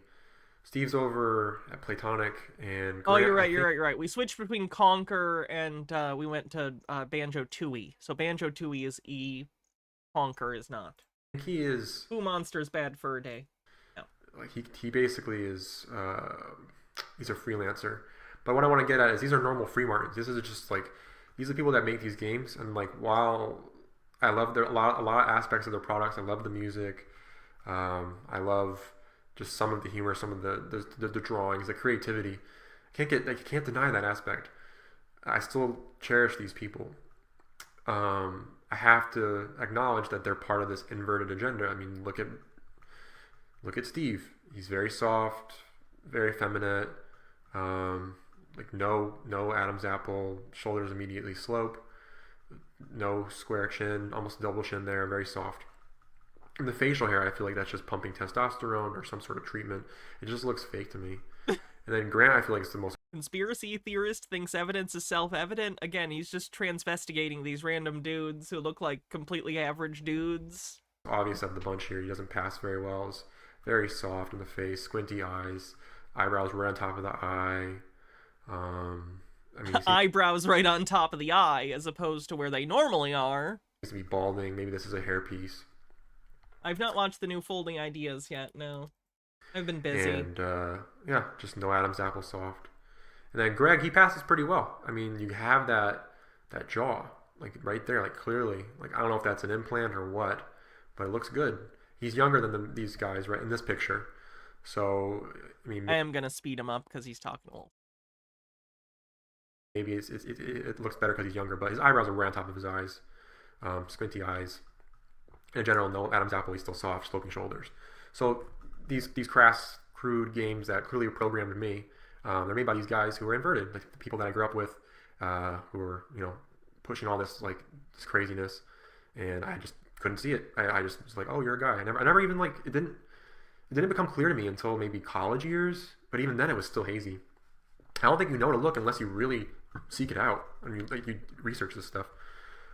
But anyways, now that I'm awake to it, it's like, yeah, they're programming the normies for this, or like people that aren't inverted, and then they're making the inverts like laugh uproariously, like they're just like, oh my god, this is just rife with references to my condition. So anyways, my reality. So moving forward, this is probably the most notable video game character, period, Mario.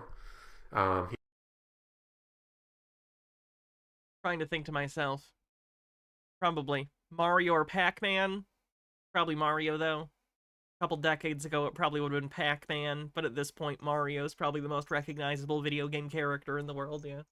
He actually has his roots with Donkey Kong, obviously, and their first game was Donkey Kong, the game, 1981, where you play as Mario, who was known as Jumpman back then, and you ascended the girders to save Pauline. The girders. That's an accurate description of the gameplay of Donkey Kong, but it's funny to hear it described as ascending the girders. Pauline has now been replaced by Princess Peach as the main main love interest. Yeah, Pauline had a lot of stuff to do. She had to go be the mayor of New Donk City, obviously. Femme character. But here, if you look at it, Mario is round. He's rotund. He's soft, pudgy. I mean, he looks more likely to have the baby than Peach over here, who's... Hey, Mario works hard. If he wants to come home at the end of the day and have a nice big plate of spaghetti and meatballs, maybe don't judge him. Pregnant with a food baby, and that's okay. Long, and yeah, her dress may give you the illusion that she's curvy, but in reality, she's a beanpole. And this is normalized. She's a cartoon character. The people that cannot conceive are told they can, and the reverse. You have men that can't conceive, and Princess Peach is just into a dad bod. You're lied to and said they can't. So there's nothing wrong with that. Everything's backwards in tranny land, but I will call them inverts, or I don't know I don't know what they prefer. Whatever they want. Not that. I don't know what they prefer. As if he would care. I guess, but I don't know if they deserve it because they have lied for so long. So on to a couple of other... Not Recess! Oh, this womps. Cartoons. I recall this one, Recess, is on Disney. Disney's... I mean, they're all satanic. Cartoon Network. Recess is Disney, Popeye is not. I work in Nickelodeon and Disney, but I don't know. Something about Disney. I just felt really weird watching some of their shows. So the only one in this picture who I think actually might be a male, or one-to-one with what they claim to be, is this character, Gerald. Actually, that's not Gerald. That's Gerald's... It's actually funny because the creators of Recess did create a show Bible for a sequel show that they pitched to Disney Plus. And it's, 30 years had passed or whatever since the original Recess. So now the characters from the original Recess are adults and their kids are in school. And Gus is actually trans. Has come out as trans and has transitioned. So canonically, if you accept the show Bible that they made, the original creators made for the next show, Gus is a trans woman, and I accept that, because why not? That's fun. Here, I don't remember this character's name. And then he might be one-to-one. He might be a boy. But then Peep Lord says, this guy showed me the one kind of Italian phobia I can get behind, damn it. And these three, clearly pudgy. Or I can't get behind, damn it. Effeminate characters. Why won't they release it? It just didn't get picked up. Disney didn't want to make the show. What is this? Come on. And then, what is that? That is just enormous. But these people that you would see at school, this is like Recess. You would see all these inverted kids. Inverted children. Kids as goats. So, but I guess they want to call it... Maybe they and the new principal was going to be Randall from the original series. I don't know. Oh, sorry, Flower Sheeps. Mario M. Preg confirmed. What's it called? The Bowsette crown. There's a name for it. I was gonna make a joke about Bowsette, but basically it's Mario puts on the crown and gets impregnated, but I don't remember the name of it. Some of them are overt Satanists. This one... I do not remember what Gus changed her name to. Gretchen, I believe her name is. Straight up and down. That's a male. Nothing there. Straight up and down, wearing the primary colors, wearing orange. Super crown, thank you. Loaded with it.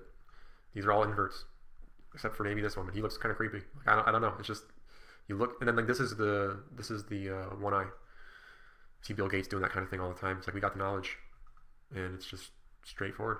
And this is okay. So here, whenever I think of like Castrato, or I think of like clear tranny cartoon, dude, olive oil, beanpole, nothing there, no curvature whatsoever. And then you look at Popeye, like look at those quads, look at those legs. I mean, he is definitely more capable of bearing a child. Like, it's just straight. Popeye has crazy childbearing hips. He just wants to get Popeye pregnant so bad. Straightforward. You got star, pentacle. I mean, I don't want to get too deep into the star because it's everywhere, and it's like, I don't think it always signifies a satanic message. Stars are stars. I don't know, but obviously if it's pointing down, it does. This is YouTube, yeah. But to stay on topic, yeah, I mean, this is just clear inversion right here. Clear inversion programming. And then, Hey Arnold always wore a kilt. I found that to be interesting even when I was a child. I was like, what? He's not wearing a kilt. It's a plaid shirt that he's wearing a sweater over. So it's like a button-up plaid shirt, and then he puts on a sweater over it with the collar out. Hey Arnold is not wearing a kilt. It's literally a button-up shirt with a sweater over it, and the bottom is just hanging out. I don't know who needed to hear that vital piece of information, but he is not wearing a kilt. It is a shirt that is longer than the sweater that is over it. Hey. I don't know any guys that wear kilts.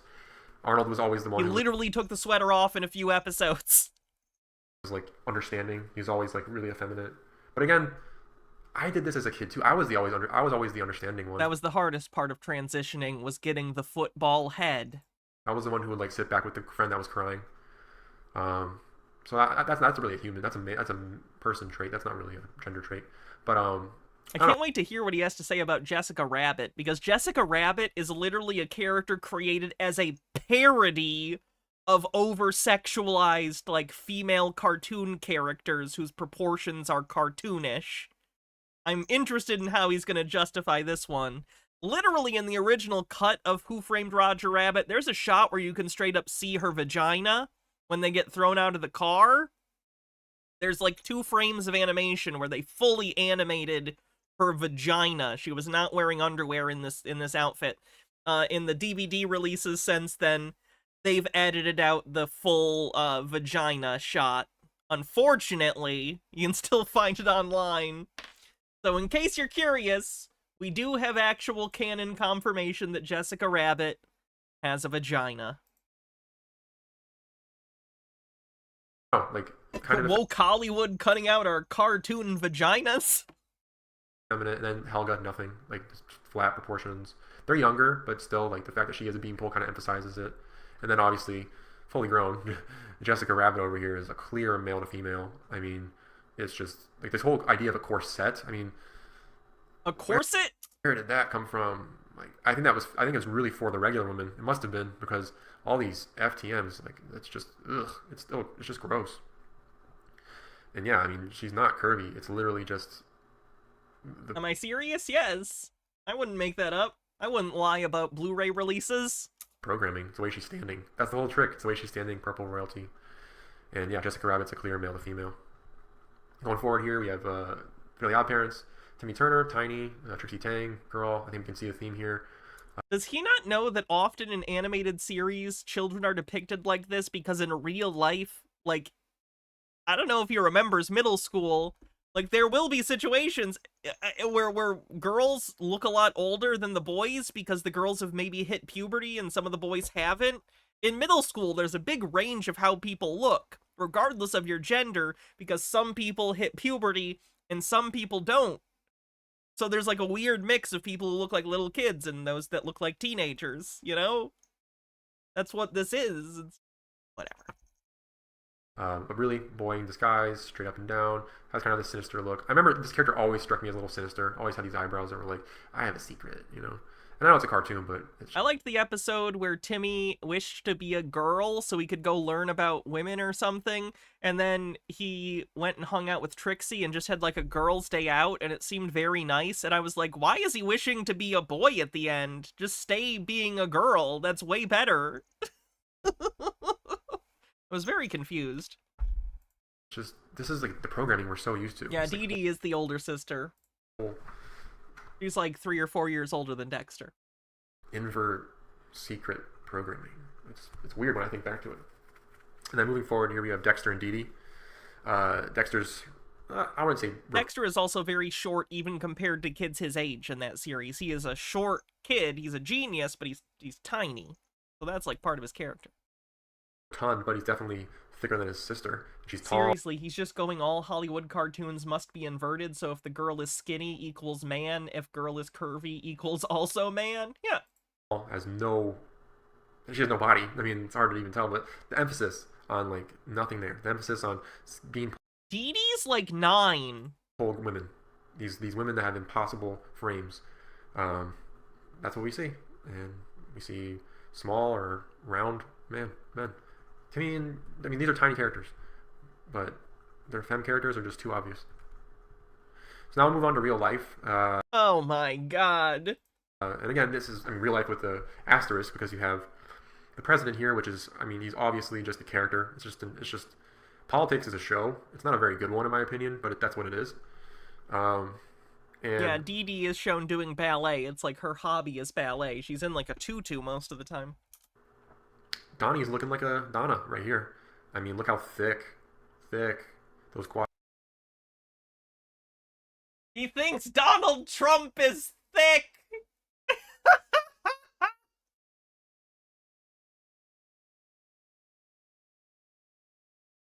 I'm so tired. Quads are. Look at the tiny T-Rex arms. Look at the lack of a neck. Look how soft he is. I mean, that's the woman. Please don't talk about how soft and thick you think Donald Trump is. Like, that is a woman. Like you pretend that's not Donald, and like pretend it's just a person. And you're just looking at him, and I'm asking you, guess what gender? You're gonna guess a woman. Look how rotund the tummy is, and it's just men don't grow that. But biological men do not pick up weight so readily. Like if you look at this one when he's younger, he's not a particularly corpulent. Have you not ever been to the Midwest? You just pick this up with age, but it's readily available to him. And then the whole T-Rex arm thing. Yeah, T-Rex seems to be a fantasy creature that was created because of these free martins. These females presenting as males. And they have these tiny arms that just do not make sense with their body and what they're telling you they are. It's such a joke. So you look at the softness of our fair lady, Donald Trump, and you compare it with his rock hard, sweet sensation, Melania, and it's clear as day. I mean, Melania is the man. Look at the kneecaps, busted. Look at her straight across collarbones. That's because of the collarbones I grew up with. Always poked out. Always was told I was too skinny. Here it is again. Here it is again. Hans said something almost identical where he got made fun of for being really skinny as a kid. This guy is the same thing. That seems significant. Write that down. Write that down. Called Skeletor by people I just met. I was just wondering how people could be so rude. And he's insecure about his own stuff, and it's really deep-seated because from a kid he was told it, and now he's super focused on these secondary sexual characteristics, and he's seeing people that don't fit it all around him because no one fits these things because it's an overall like stereotype. No one fits 100% into a stereotype of their gender or whatever. So he's seeing no one fit into it exactly and going, oh, they must secretly be trans or intersex or something, instead of the recognition that the things that you grew up to be so obsessed with just are nonsense and you need to get past it. Ah! Now I get it, because I'm not an invert. Look at how her arms are. They look like robotically stiff. That's because... Yeah, that's conspiracy theorist tells on himself. That's an unnatural pose. She's supposed to be... She normally just lets them go the length of her body, like, straight down. But because she's posing, she's trying to look like a woman. Or he is trying to look like a woman. This is what you have. Clear castrato. Look at the chin. I mean... No, this isn't Hans. This is a different person with very similar delusions.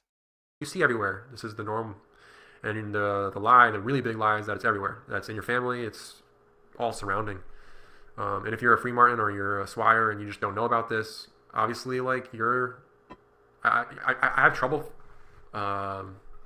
seeing that, but I believe it. I believe there are people who genuinely don't know. But someone like me, someone who is straightforward, who is like literally what their biology is, there's not many of us. There's not many, I should say, caveat, there's not many men. There are many, many, many free martins, and there are many females. I think free martins and females are probably the most popular, most common. And then and then swires, castratos, and then you'll see males. I do wonder if the similarity in voice pattern is any, like, that's just a weird correlation. I'm not saying there's any relation, but there is some similar eccentricities to the way that this guy and Hans speak. Notable. So, you have Melania here, that's clearly a male. I mean, just her proportion. Like, just very, very start and stoppy. Kind of like this, you know? He's just talking a little bit abruptly with certain sentences, and he stops, like, after a few words, at this pace. And Hans kind of does that, too. You know what I mean? It has that cadence to it. Are entirely masculine. There's not really any aspect of her that I would say is feminine. I mean, I can almost see... I mean, she's kind of covering up. I can almost see an Adam's apple. The forehead's huge. The head's big. Inverted couple. Just clear as day. And this is looking at, you know, people that were supposed to, like... I thought growing up, like, we were supposed to, like, idolize these people or something because they were pictured everywhere. These, like, super fit inverts. Like, he recognizes that there is a problem with these idealized beauty standards that are very, like, we have these standards for men and women, and they are very black and white. And he recognizes that that's an issue when no one fully completely fits into these things, but instead of understanding that our constructs of what is the ideal man or woman aren't realistic and aren't something that anyone fully fits into in a black or white way, instead of recognizing that those constructs are faulty, he starts to find fault in real people for not holding themselves or not being up to the standards of these impossible, like, ideations, these impossible standards. Everywhere. And I wasn't really looking too closely. I thought they were gross, but now I know even more that they're inverts, it's just so obvious. Look at the man hands on the supposed lady here on the left. I mean, that's the wand hand. She's doing magic. But also the man hand, like, that is my hand. That's thick. It's got some serious structure to it. She's very vascular. Look how so vascular she is. Castrato. I like my women without any veins. Veinless, like a shrimp. And square jaw, high eyebrows, straight across collarbone. I mean, she may have had it shaved, but there looks like there's got to be something in there. Look how vascular her neck is. Clear MTF there, and then vice versa. This is the FTM. This is the Free Martin. This is your quote-unquote meathead. I mean, this is just ridiculous Adonis belt. Clearly, like, synthetic. And then just these trapezius. This is like, I remember seeing that movie Warrior with, I think it was Warrior, with the guy. Miss Quilanius says, if everyone in the world was trans, so what? Good for them, I guess. That doesn't even make sense, because if everyone in the world was trans, they wouldn't be trans. That would just be what cis was considered. You know what I mean? It's the syndrome thing. If everyone is super, then no one is. Like, both Hans and this guy's conception of how things work doesn't make sense, because in their worldview, everyone is lying, but just to him and Hans. You know what I mean? Why would they feel the need to? They're the majority as far as they're concerned. It doesn't make sense. Who plays Bane? Oh, I can't think of his name. Tom Hardy. And he had these trapezius, and I was just looking at, like, this looks so unnatural. And because that's Free Martin trait. Free Martins can build up this muscle right here. Regular men cannot. And you just look at him. He's soft in the face, has this, like, fake hair, tiny little eye, beady eyes. His eyebrows are really close to his eyes, and he's just soft. And then look at the quads. I mean, those are birthing hips. If that man is soft, oh boy. Those are birthing hips. So, I guess it's Free Martin. I think this is a strat. Or castrato. Excuse me. And then this is the everyday. This is what you're going to see everywhere you look. You're going to see men probably coaching football or some sports teams, or I don't know. Just you're going to see regular men that look like this. They have this quote unquote beer belly. Like, that's the biggest cover up. Fucking Homer Simpson is the propaganda for that one. But really, and the dad bod, all that nonsense. This is a woman, maybe pregnant with his second. I mean, that looks like it could be her first. And very soft, no collarbone, like nothing there, no structure, no vascularity. Oh, he just doesn't work out. No. This is like him probably just chilling. Maybe he doesn't work out, but a man will not look like this. I cannot put on weight. I don't really work out that much. I don't look anything like this. I'm skinny. I cannot gain weight for the life of me. It was made fun of my entire life for that. And now I know why. Because you have. So is this is similar to Hans, who claims to be super skinny and can't gain weight. Is this like a delusion that is particular to, like, men who are very skinny and have insecurities surrounding their masculinity because of that, and therefore they sort of flip a script and say, I'm the real manly man. Every other man who has any body fat is secretly just a woman. These people who are just envious, trying to be like you, and have to just struggle so hard when in reality they could just be a woman and be happy. Breasts, I mean, just clear as day. Goddamn, stop burping, dude. It's gross. The worst thing is I used to do that shit before I transitioned too. Like, it was just no big deal. Burp into the microphone. Fucking nasty, man. My mom. I mean, this is what my mom looks like. She's got straight across collarbones, very tight. Eyebrows are arching high.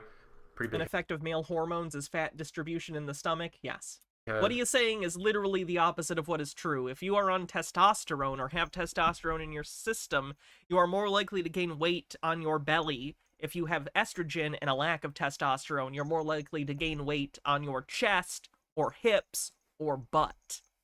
I say this as someone with experience of having testosterone and then going on hormones and then not having testosterone and instead having estrogen and very little testosterone with the T blockers. It changes the fat distribution, and it makes your belly get smaller and your chest get bigger and your butt get bigger. Long arms. That's just an invert. I mean, I don't know what to tell you. They just lied. Like, barely any breasts there. Like, I don't know what to tell you. This is the everyday. I mean, at this point, I want to close on the fact that I know for a fact that I grew up in a reverso family, in a reverso neighborhood, and there were not many people like myself. And it was hard. It was lonely and very sad at times. I made the most of it. I cast the blind eye to a lot of the ill behavior. But now that I can see the nexus point, the reason why this goes on, I can breathe. I feel good for being me and what I'm doing. And I can live life with the knowledge that the game is rigged. And they lie. And, I mean, I'd rather be a humble peasant, a humble traveler, than a wealthy liar. I mean, or a inverted, pompous liar. And yes, not everybody is this pompous, but a lot of people are. And I think that pomposity, the days are numbered. Pomposity, good word. We're finding out about this, and it's only a matter of time before it's just broadly known, and we can come out of the woodwork and come together instead of hating on normal people. So this is a video for people that are still in the dark or maybe want another take on this whole thing. The meow is in the video, not one of our cats.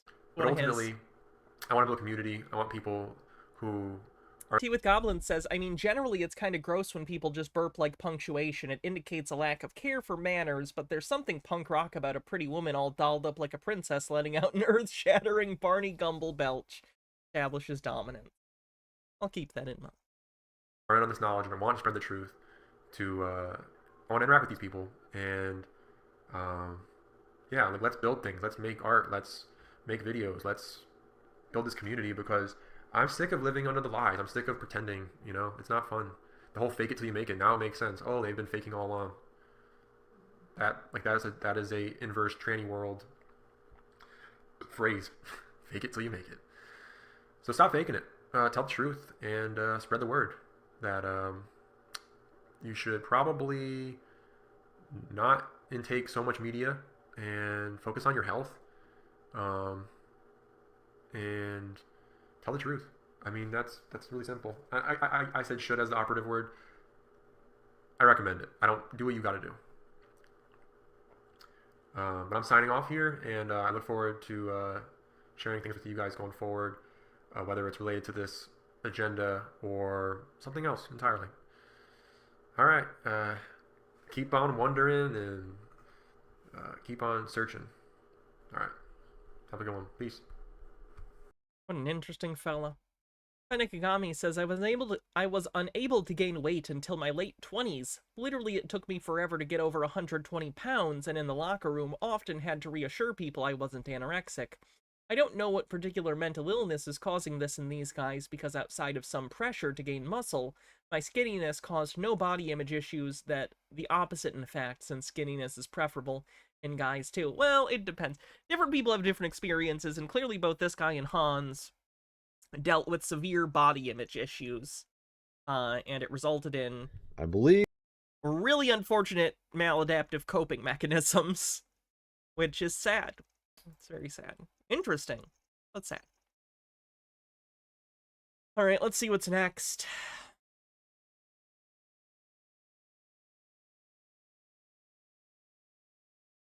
I don't know how long this is. 5D beings trapped in a 2D world?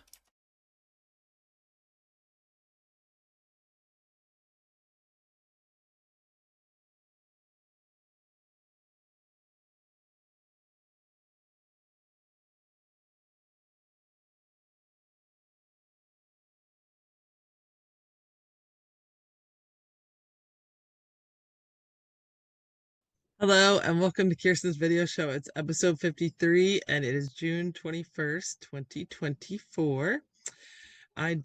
Yeah, I'm gonna go over a little 4 hours, I think, today. I was trying to get to 5, but I'm real tired, so we'll see. But definitely over 4. Old video that is called, hold on, 5D beings trapped in a 3D world.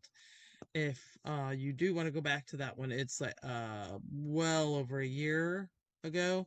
But on Rumble, the way they do it, it says a year. So I don't know. They're weird with their timing, the way they say everything. But it was someone had asked me to do it, so Define 5D, 5th dimensional. Like we live in a 3-dimensional world. Conspiracy theorists get obsessed about this idea of higher dimensions, 4th dimension and 5th dimension, and that if you have high enough vibrational energy, which is basically just a proxy for good feelings and vibes, man, then you can exceed into the 4th and 5th dimensions and be, more in tune with the universe or whatever. So I took the notes on that one, and then I've got a little bit longer. But what even is the 5th dimension? By the time you're ready to know, you won't need me to tell you. Videos a little. Did that sound like it meant anything? But more. But they're fun videos. They're not all teaching. No, they mean a 4th spatial dimension. They don't mean 4th dimension in the way that people talk about time. Videos or anything like that. So, it should be good. It's not going to be a horrible show. So, I'm just kidding. Okay, so I'll start with that one.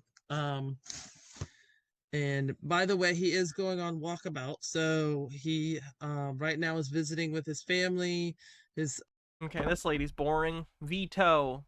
Veto! This one.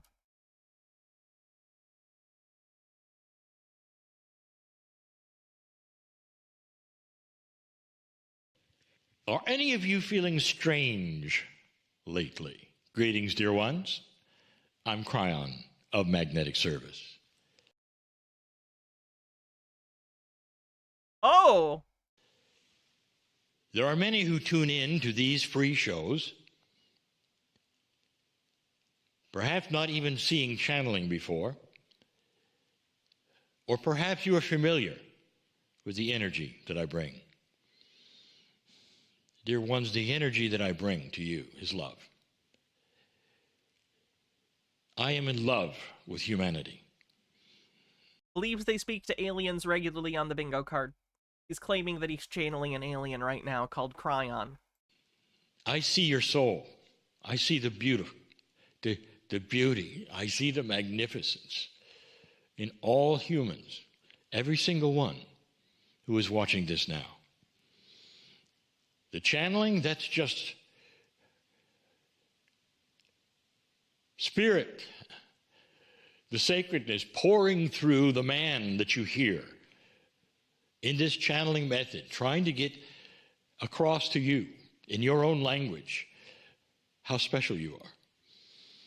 And Tori, thanks for 49 months. Tell you that things are changing. Why are you watching this particular episode? Why are you watching the channeling at all? Entertainment. Perhaps you will echo that feeling of the theme of this month. There are some odd things happening. Very odd things. The question I have given today is, are you feeling that personally? Is something perhaps unsettling for you? This talk is kind of unsettling. Altered Undying says, here for the long haul, Hannah. Also check out my progress. This is on the Star Trek stuff you're working on for that tabletop game. Looks great. I love that you have the whole L-Cars border and stuff around it, too. Very nice. Now I am aware that watching this program, this episode, there are many old souls. There are many what we would call light workers. There are many who are awakening perhaps to a larger truth. He with Goblins with 145 bits says, I see the beauty, I see the magnificence in you. Me eating shredded cheese out of the bag in front of the open fridge like a goblin. Oh, thanks, man. The larger truth that we've defined before is this. Is it possible that there is a truth which is inclusive of everyone with love, without the rules of membership or doctrine? Is it Mr. Blast with 200 bits kicks off a hype train. How nice. Thank you very much. Possible that God's love is... What's wrong with a handful of cheese? The fact that it's not 2 handfuls of cheese. For every soul on 44% to level 1 on a hype train. The planet, and it's equal, and it's beautiful, and there are no have-tos. Is it possible that there is a loving God that walks you through life if you want it to, if you allow it? Okay, I'm done with this guy too. Toreador says, did you see the Alucard Shadow palette and on the another nerd Next Generation inspired makeup they're trying to get the company to make? Oh, no, that sounds cool though. I need to get more makeup. I haven't gone shopping in a long time, and I need more lipsticks and I need more eyeshadows.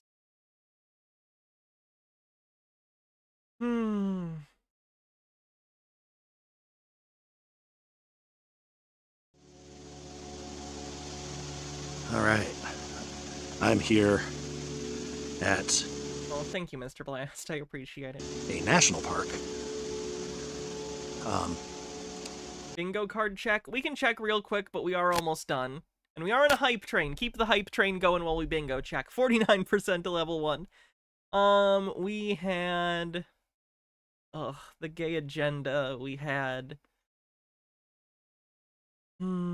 believes they speak to aliens regularly. Gematria. Hannah mentions cheese. Project Bluebeam. Vibes-based conspiracy. Dimension beyond our own. Loud minority thinks they're a silent majority. Mr. Blast, thanks for gifting a sub. 74% to level 1 on the hype train. Anything else? PSYOP?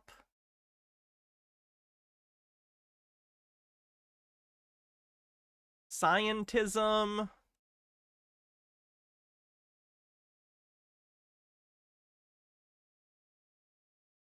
Believes they speak with aliens regularly, wherever it is. Find it. Come on. Anna mentions Blu-rays. I'm a fool.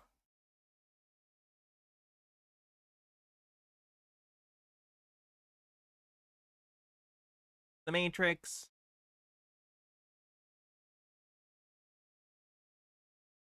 I think that's it. Illuminati, Freemasons, Cabal. That definitely showed up at some. Let's see. Back to the main screen.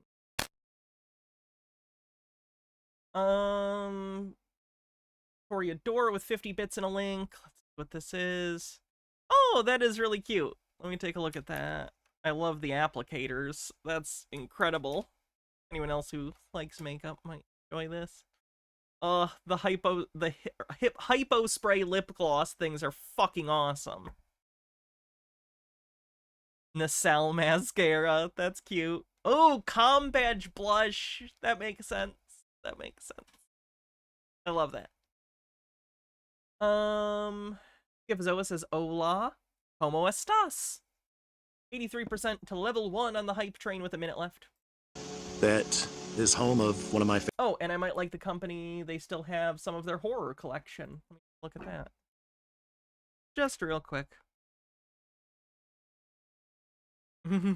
Chucky eyeliner. Nice. Fresh Prince. Oh, I like the eyeshadow palette with the Fresh Prince license plate. 40 seconds left on the hype train. Halloween 2. Cute. Favorite 30 seconds big on the hype. guys. This giant head of an ape. Eye sockets. Nose. He thinks this rock is a giant ape skull. A Found him about 20 5 or seconds. 6 years ago, and I come visit him a lot. But he's here in this another area that has what I call ruins of old buildings and living giants at one time, and structures that have been, I think, you know, kind of melted. I think Thanks for the there's hype some train, sort everyone. of melting going on as well. But this is my big ape, King Kong. You know, they get those ideas for those movies because that's all true, and that's why it resonates with us so much. Because we know deep down in our DNA that that's the truth. So they'll put King Kong is real. those kinds of things You're not even on Skull Island, though. in movies, knowing that that's going to resonate with us and get our energy from it.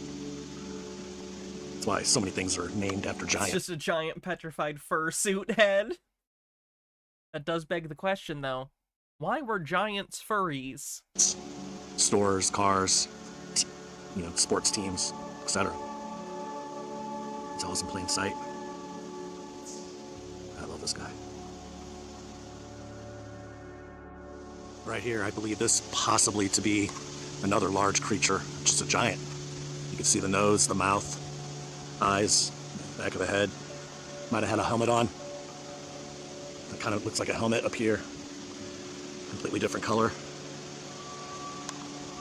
This might have even been somebody with him, because that kind of looks like one eye, the side of a nose, almost like this exploded or something hit him. Imagine the size of these guys, if that's the size of their head. And, you know, I mean, that's solid 40 feet high.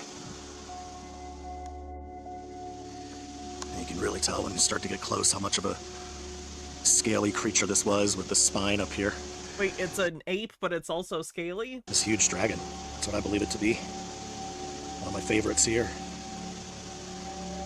That's definitely flesh. And to me, this is the remains of a petrified dragon.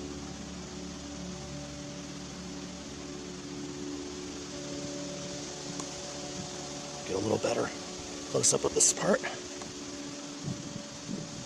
Looking back at it, it's really cool.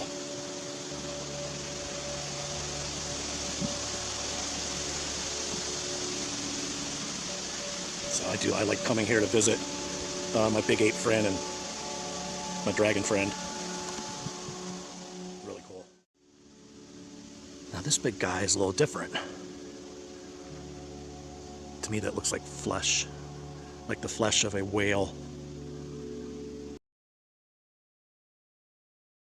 I think we need to call it a day. I'm exhausted. So thanks everyone for hanging out and watching all sorts of just nonsense with me today. I really appreciate it. I know it's a lot, so thank you. I appreciate it. Let's see the raid we're gonna do.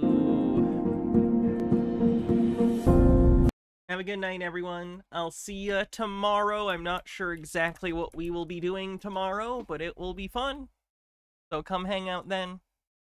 That didn't work. Try that again. Love you too, Mr. Blast. There we go. Alright. Have a great night, everyone. I'll see you tomorrow, and if I don't, I'll see you when I see you. Bye-bye.